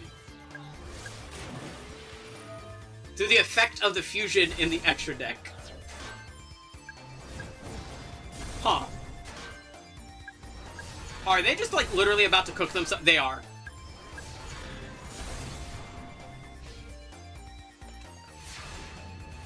Well, all we gotta do is get the field spell and you're golden. Oh, God. Oh, Lord. I haven't seen this card in forever. Man, you are playing all the spicy tech today.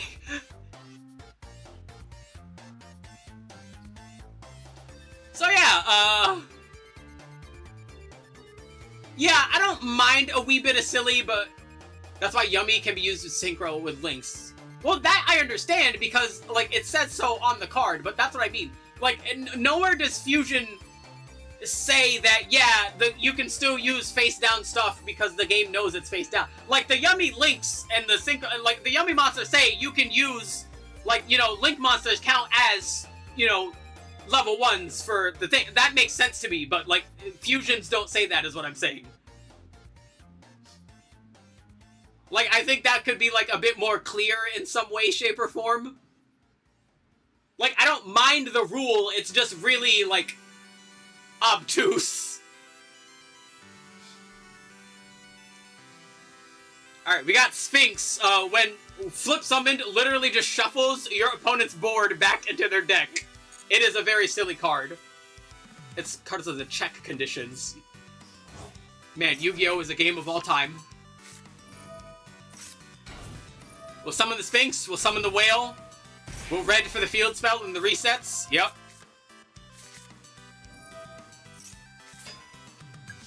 We'll flip up Leon, and that's lethal.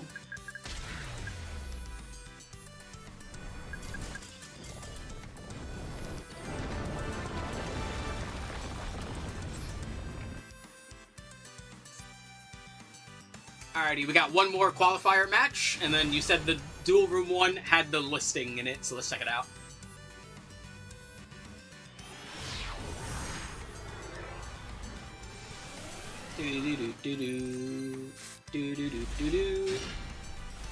Alrighty, we open Valor, Mocha, fucking the name of this card, Speleogeist? God, that card's name always gets me. Pixea and Dimensional Barrier. Not the most ideal hand, but we do have Pixea to set the other monsters we want to flip. It checks if the player who controls it has access to the necessary information to meet the summoning conditions. Okay, so the player knows that that's Albaz, so the game is like, that's fine.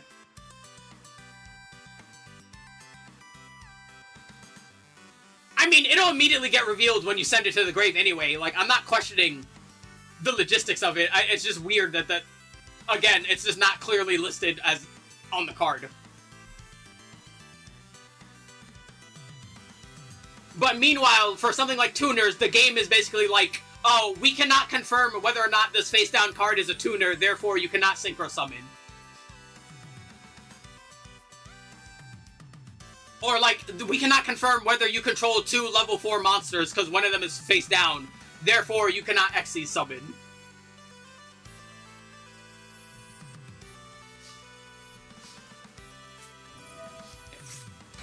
We're going to use Pixea, we're going to set the Mocha, we're going to set the Speleogeist, and we're going to set Pixea and Barrier. We're going to Lightning Storm, we're going to Dimensional Barrier, what are we calling here? Let's just hope for the best here. I would probably call Synchro, not going to lie. Oh yeah, you called Synchro. Set Pass. We have Architail. We'll set Architail to the board.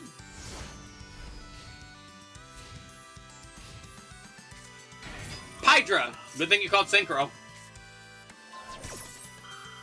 We'll target Pydra with Valor in hand. The Twink saves the day.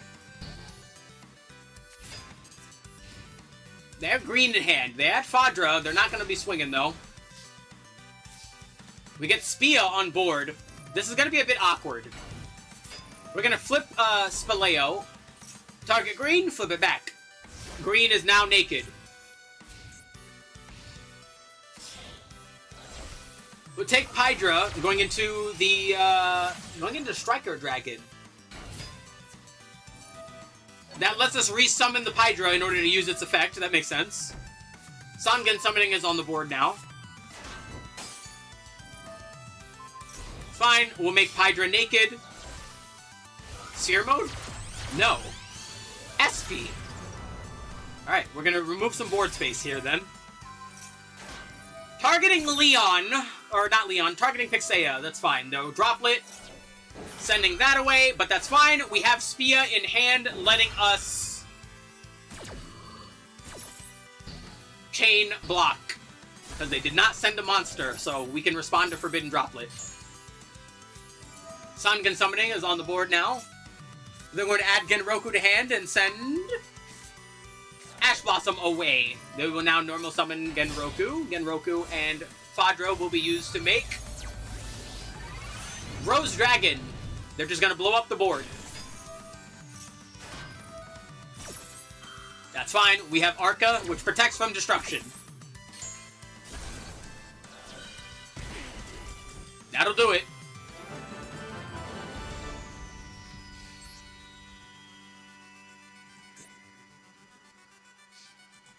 And then the Duel Room 1, and let's check it out. That way we can see the list.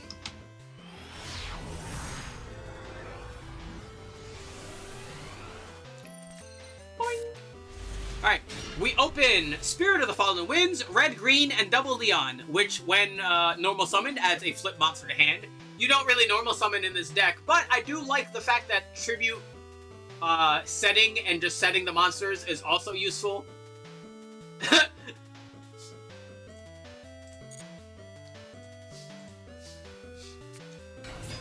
Our opponent is on Ice Barrier. We grab Architail with that. We set green. We'll use green. Reset. Green. Blue.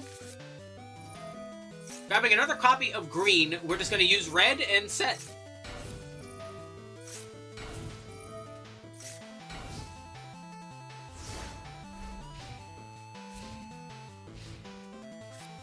Swords of Revealing Light! Why would you do that?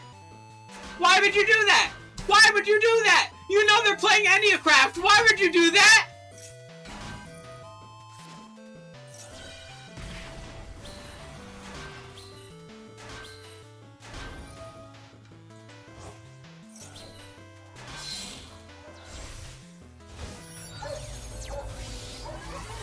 Well, this is gonna be interesting.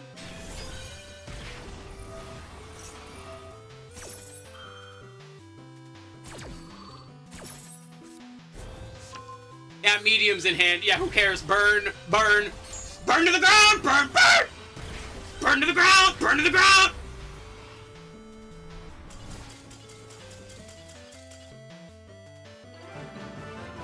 Why do they do that? Why would you flip your opponent's monsters when you see that they're playing a flip deck?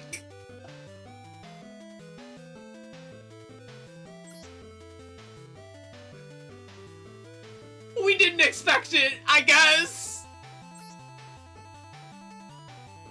Good lord. We're on 45. We're running a very minimal amount of the level 1s. We're running a lot of the big guys, but honestly, if you're going to be using a lot of other flip monsters, that kind of works out in a weird way. We got Terrors in the Hidden City for protection. We've got Imperms, Final Battle, the Dimensional Barrier. This has been saving your keister in a lot of these, not gonna lie. I hate this card, I'm gonna be real. This card really should be banned. I really don't like the amount of non-games this card causes. And we've got all of the Wake Cups, including my favorite, Makia. I love her, she's adorable. I'm going to eat her and you can't stop me. She's my favorite.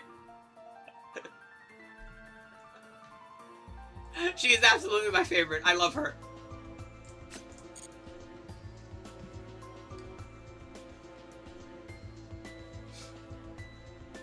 Yeah, this is, I'm gonna be real, you're a braver one than I, because yeah, even just doing a smidge of, like, other stuff, like, I felt the consistency hit immediately, and it did not feel good. Speaking of, I think, yeah, that's all the viewer stuff out of the way for now. Time to finally get to my own. I'm kind of surprised that it went this long without having to do about it. Or do that. My own deck list here, as I mentioned, I really think running as close to 40 is the good idea. I try to run as little fluff as possible. We've got the one Maxi. We've got the one Vanities for the potential summon lock. We've got the Winged Dragon of Ra for going second. Dimensional Fissure is extremely strong in this deck because you don't particularly care about your monsters going to banish. Having them go to extra deck is nice because they're easier to recycle, but it's not the end of the world if they get banished instead. Boy, she lurking.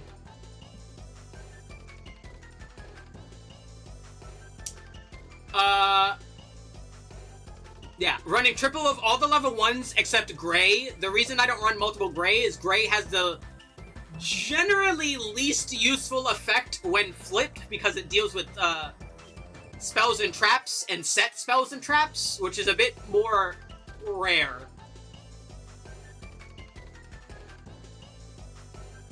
I think the reason why Synchro and Xe is where they have to deal with level modulation and they don't have to deal with effects that ask for certain names. I guess.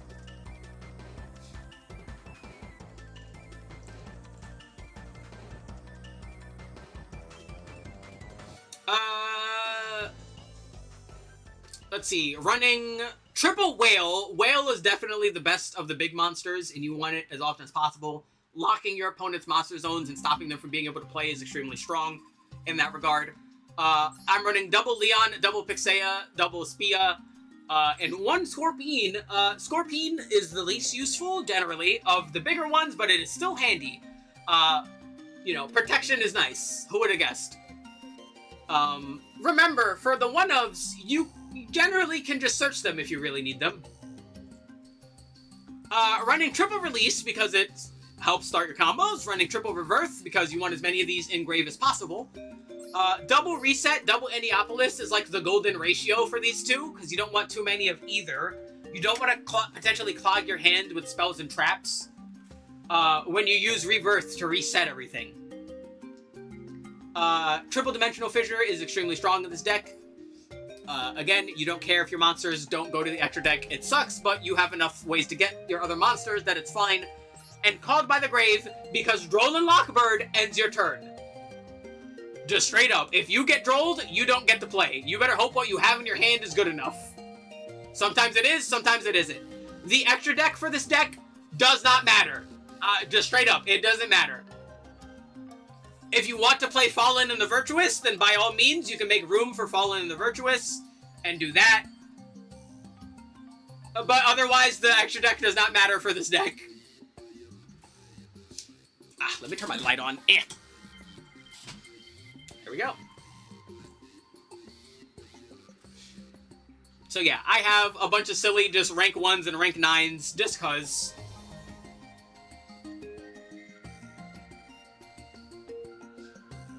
I always think of the one of as the least impactful. Yeah, it's not bad, it's just the one that pops up the most infrequently.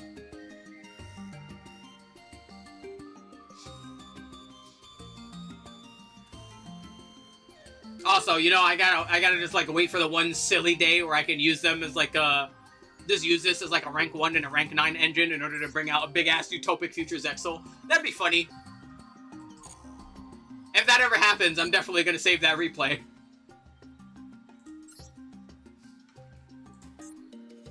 Alrighty. So, before all the qualifier duels, I had this one in ranked, so let's check it out.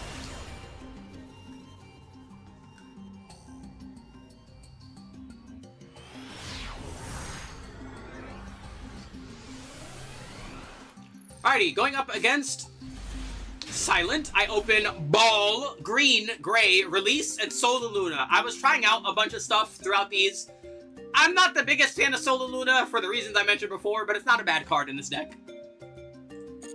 Basically, Solar Luna lets you exchange flip cards. So you can flip one of your opponent's monsters face down and flip one of yours face up. Alright, Branded Fusion. We're sending away Phyruxel and Albaz. And the Sanctifier, yep. Phyruxel will now activate, setting Ket2. Ironically enough, Gray would have been useful up against this matchup, considering how often Draco Tails sets their cards. We'll activate. That grabs Phimena. Phimena now sends herself away, using Lucius and Foilos in hand. Out comes Arthalion. We'll return to Phimena. We'll use Lucius to set... We have not used Rahu yet. No, we're setting Flame. Alright. Phimena's back in hand. They had Rahu in hand already. It makes sense. Sending away Urgula and Phimena. Out comes Gualamel. Phimena and Urgula will now set. We'll set Sting. We'll set another Ket2.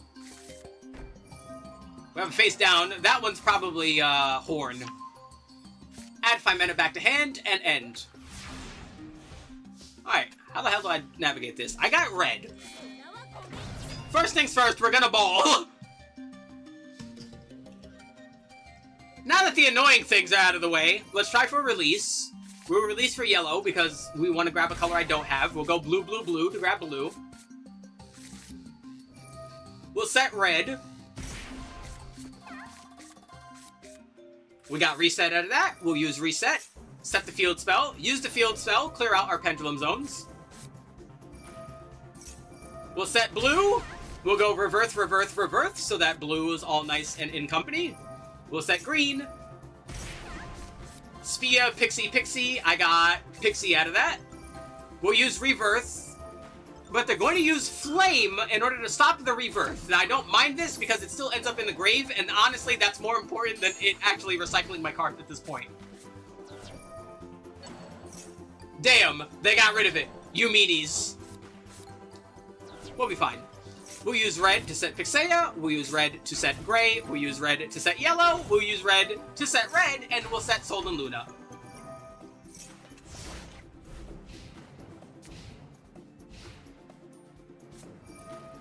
Out comes Ketsu. We're now going to use yellow. We get the whale out of that. Urgula in hand. Sending away Urgula, Pan, and Valor in order to make Arthalion. We're going to banish a random card from their hand. Arthalion is going to return 3 back to their hand. Pan is going to activate, setting a card and destroying a card. Urgula is going to activate, setting a card, destroying a card. Gualamel is now going to revive itself now that something was special summoned. We're going to reset, and we're going to Sol and Luna. We're going to set Arthalion down. That will proc a Horn. Horn sends Arthalion back. Sting goes back. Sol and Luna still gets to flip up Pixea. We'll set yellow back down. Rahu is on the board. They blow up our field spell. Non-targeting destruction, sadly. They blow up gray.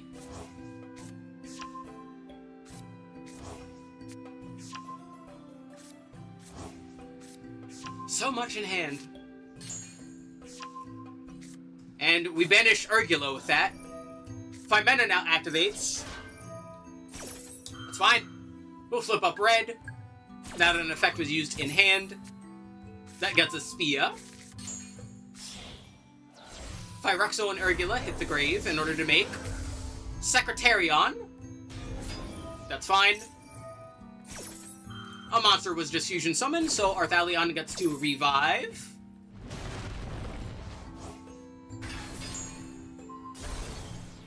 Getting rid of Gualamel, because that will cause problems. Again, spot destruction is kind of mean for this deck.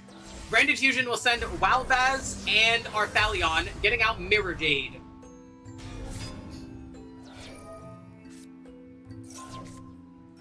And unfortunately, they vanish. But fortunately, we're not dead. They'll set Fallen and the Virtuous. Urgula in hand. Lucius goes back to hand. Ball comes to my side. All I need to do is just get the field spell on the board. We'll banish Release, that lets us get yellow. We'll use yellow, set down Pixea. And they would have called it there, because whether I set Spia or the Whale or practically anything else, there was a whole lot of not many options they had left. Good night, Hades!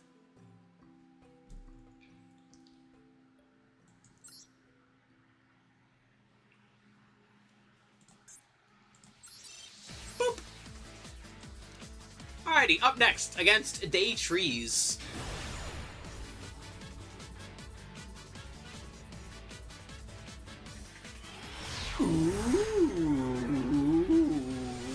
Okay.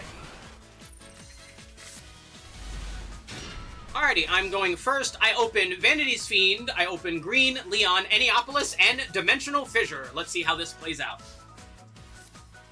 We'll activate Dimensional Fissure immediately. We'll set Green. Green proc, red, red, red. Not bad. We'll grab red. Rebirth, rebirth, rebirth. Activate rebirth, send these back. Unfortunately, we only get red and ball out of this, but it should be enough.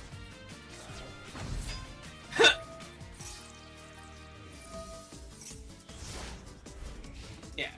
A graveyard that is not a graveyard anymore with a Vanity's Fiend on the board is quite impactful. Even in the mirror match.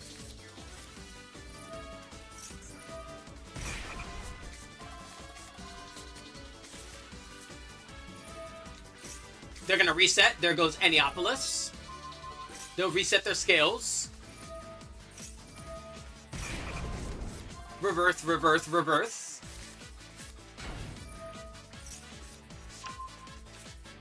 They're gonna return gray. They're gonna return yellow. They got 2 more. They got red out of that. They'll set red. And they end. So, important thing about the Enneacraft mirror match. Don't have less life points than your opponent. They essentially were able to do all the searches they wanted to do, and now they're at 4,400 life points. And it's going to bite them. We'll just move that down just a smidge so you can see the life points. We get release out of that, which honestly is a perfect draw. That lets us set yellow, but we're just going to attack.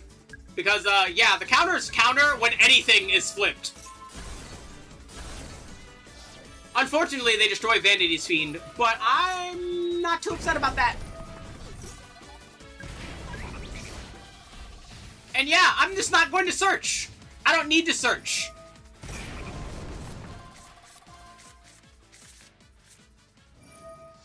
They're gonna reverse.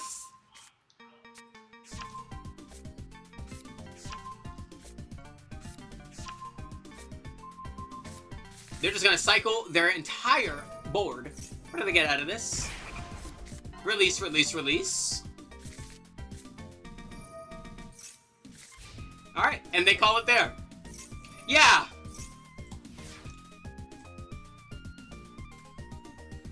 They kind of shot themselves in the foot here. Now they can't search.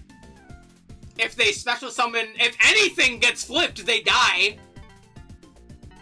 They are the arbiters of their own destruction here. They kind of screwed themselves.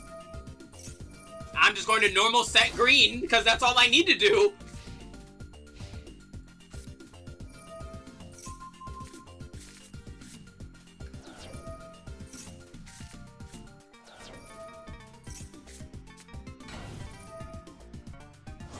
Yeah, I'm just gonna use this now. There we go. We'll just send those back. They don't need them.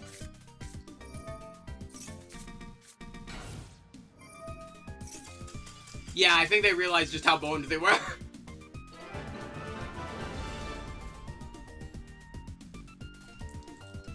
If you're in a... Don't... Again, some people just have a one-track mind. They don't think about the game plan and how to change the game plan when things are operating on a very different way than they're used to. They kind of just autopilot started to just search for everything without really thinking about it. Which is weird, because so many times during that, they were able to get the spells they needed, cycle through the spells they needed, and they didn't really have to. Like, their opening hand was better than mine.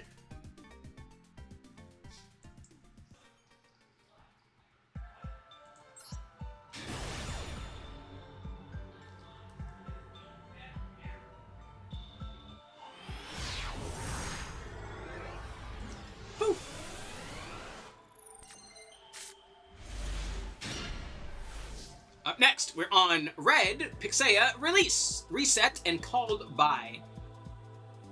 Opening release is usually always a good option. Not option, good thing. They got a Max C, which is actually kind of annoying with this deck. We do special summon 5 after all. I'm gonna use this to summon red first. We're gonna use reset to, or not reset, release to set gray. We're gonna use that. We're gonna set red in case they use anything from hand. We'll rebirth here.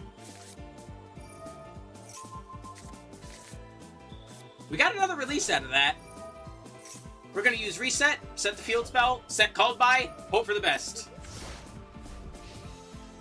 I wish I could use less of the spells. Oh, how I wish. Evenly matched. Again, This deck is very vulnerable to board breakers. There's not really much getting around that.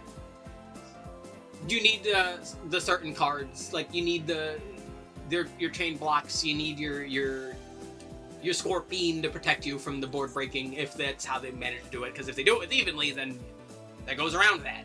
Evenly makes you, the player, get rid of stuff, not the game as an action. So it gets around all kinds of protections. And we're going up against White Forest. So Elzette is in hand. Hallowed Azamina gets activated. Illa Sylvia hits the board. Now is as good a time as any in order to activate Reverse, in order to flip Pixea. And now they can't target, which helps out a ton. Not as much as I would prefer, but a ton. They'll go into Raciela.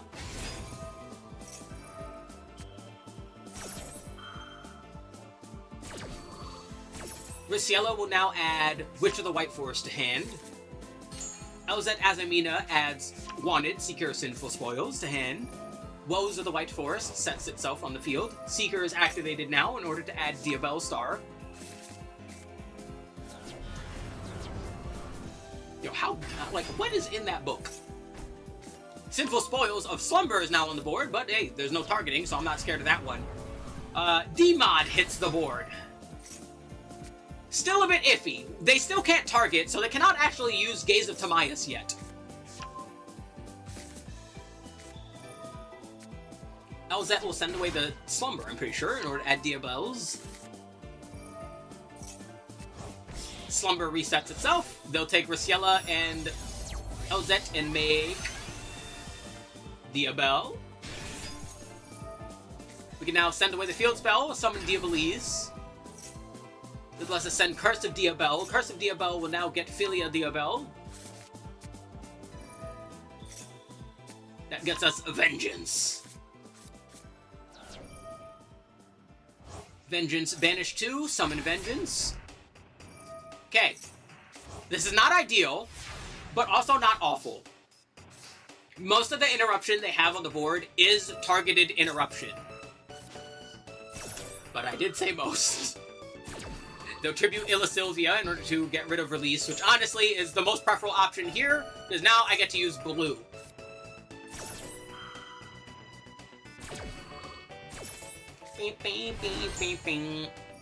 That'll summon Silvera. That'll also trigger Elzette. Elzette goes back to hand. And Leon gets flipped back face down, but they were silly and just targeted Leon again for some reason, which lets Leon target it, retaliate, and flip itself right back to face up. Sylvie is on the board now. We'll banish Elzette while we're here.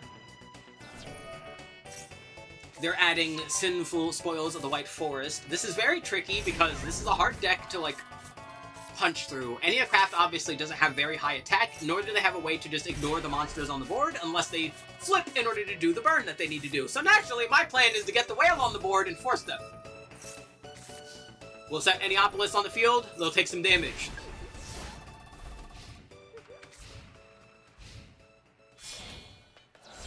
They take Sylvie and Dark Magician and make Vengeance. Problem.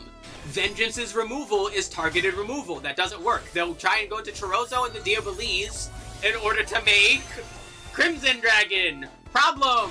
Crimson Dragon needs to target. Targeting is not on while Pixea is on the field. If there is any of the other level 9s that I would get free copies of, it's Pixea. I find Pixea's targeting protection to be the one that ends up interrupting the most amount of decks with the least amount of effort. Because a lot of people don't realize how often their decks need to target their own things in order to function.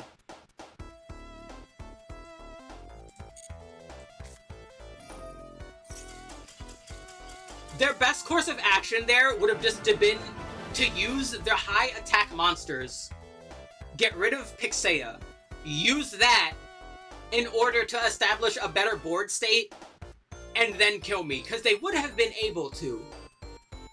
Because if Whale doesn't flip unless it's your turn. Whale can only manually flip to negate an opponent's effect on your own turn, not during their turn.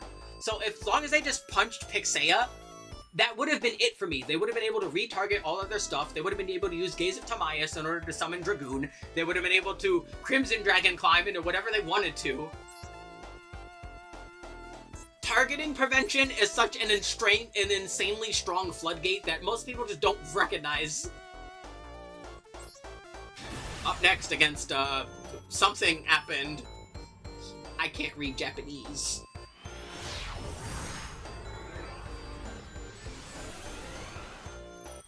I'm going first. Oh, this is when I was, trying out the Gap FTK. Again, I really didn't like it. It really didn't feel good. But, regardless, I opened Gap, I opened Red, Blue, Leon, and Enneapolis. Not a bad hand, honestly. We'll set Red, use Red, target Yellow, Yellow, Yellow. Yellow's in hand, but we get drolled. Well, that sucks. Let's use Yellow and set our field. We don't want to set the Gap. The Gap is used face up to constantly reflip things face down in order to build any counters in order to FTK. Looks like we have another mirror match here. Our opponent sets the scales. We're gonna flip Yellow. Our life points are even right now. Let's see if they continue searching. I get Pixea out of that. Enneapolis, reset. Banish a card from their hand. We banished Rebirth. It's pretty good. They target Yellow, Yellow, Yellow. They'll use Enneapolis. They'll use Red.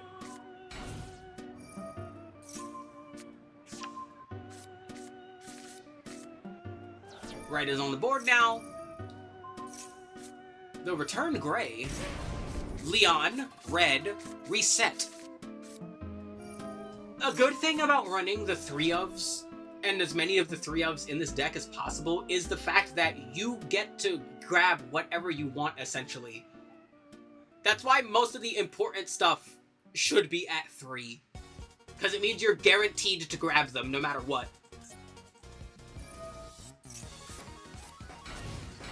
Yeah, our opponent is currently on less life points than we are, and as mentioned and shown earlier, that is not something you want to do while you are in the middle of an Enneacraft mirror. Unfortunately, our Enneapolis is currently negated, but it's something we can deal with.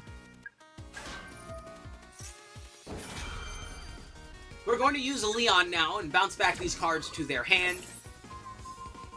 Those are all gone. And now we're safe to search a new copy of Enneapolis and not have to worry about retaliation.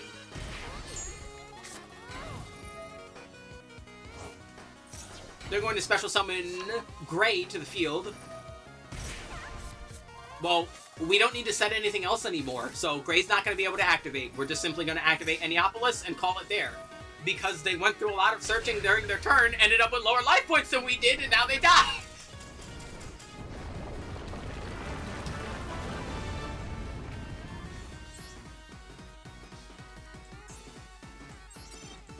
And our final replay for the day, up against Ram God. I'm going second. I don't remember what happened to this replay.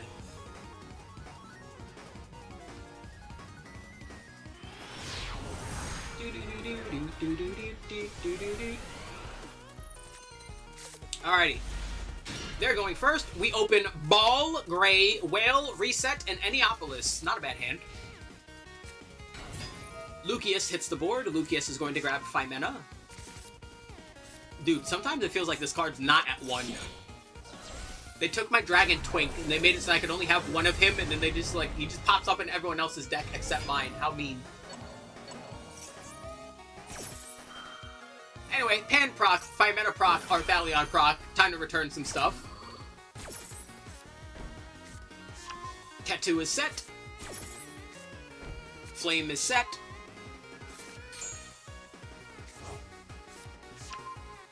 Phimena's in the hand. Pan is in the hand. It should be on the stove. Ketu proc. That gets Urgula to hand.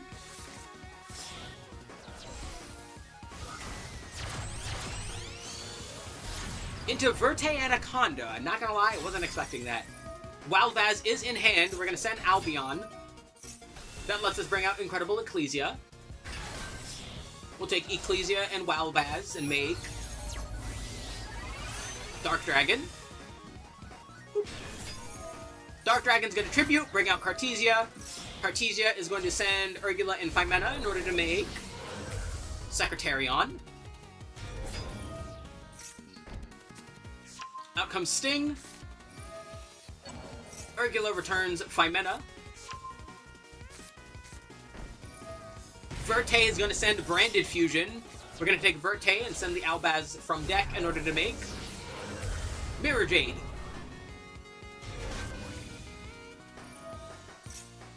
We'll set the Fallen and the Virtuous. That one's going to be the one that causes the most amount of problems. Alrighty. We have a ball. Ball. Yeah, I'm not worried about Secretarion Dragon, because Secretarion only really works on dragons and spellcasters, which we don't have and care about.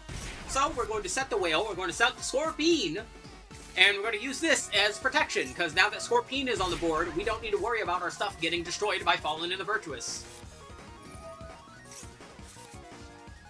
We'll use Rebirth. They'll activate Flame. We'll activate Whale. It's our turn, so we can just straight up negate it. They'll send away our Sphere Mode to turn off Whale. Not a bad idea. So Whale gets dropped. Reverth gets negated. Reverth heads to grave.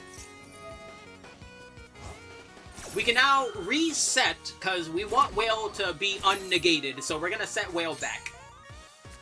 There we go! They fall in the Virtuous to try and get rid of the field spell, but we have the Scorpion.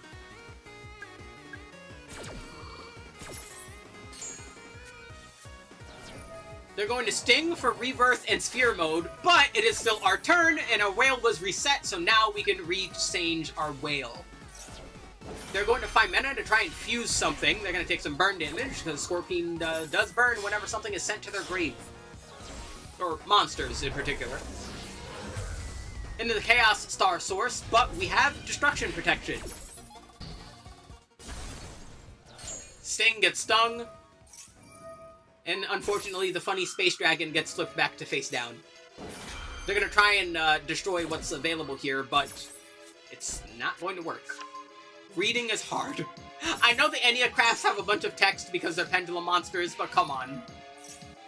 Also, because Tail is Tail, Tail protects us from Mirror Jade's lingering destruction that happens at the end of the turn.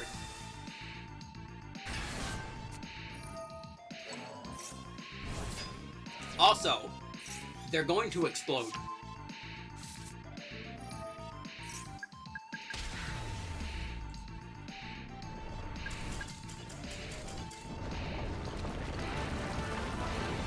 Not gonna lie, I'm always considering adding more copies of Tail because it is an incredibly useful card. Hell, I probably should. Let's see.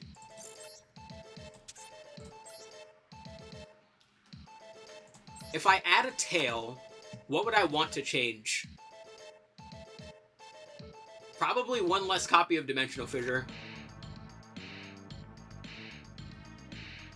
Because, yeah, Tail, all the level 9s are useful, right? Leon is insanely good for baiting. Pixea's targeting immunity is insanely useful. Tail's destruction prevention is extremely helpful. Spia chain negating, like Tachyon Transmigration, is insanely strong. Like, they're all good. It's again, I feel like this is just a deck that just functions the best when you just fill up on names, quite honestly. It just feels better when you do that. With that, though, thanks for watching. I hope you enjoyed. I hope you come around for next time. Next time being tomorrow. Last time we played Guilty Gear Missing Link, we've been alternating between good fighting games and bad fighting games, and I still feel like playing a PlayStation fighting game, so next time we will play a good PlayStation fighting game tomorrow. I don't know which one, but I'll know when we get there. Yeah. Thank you. Later!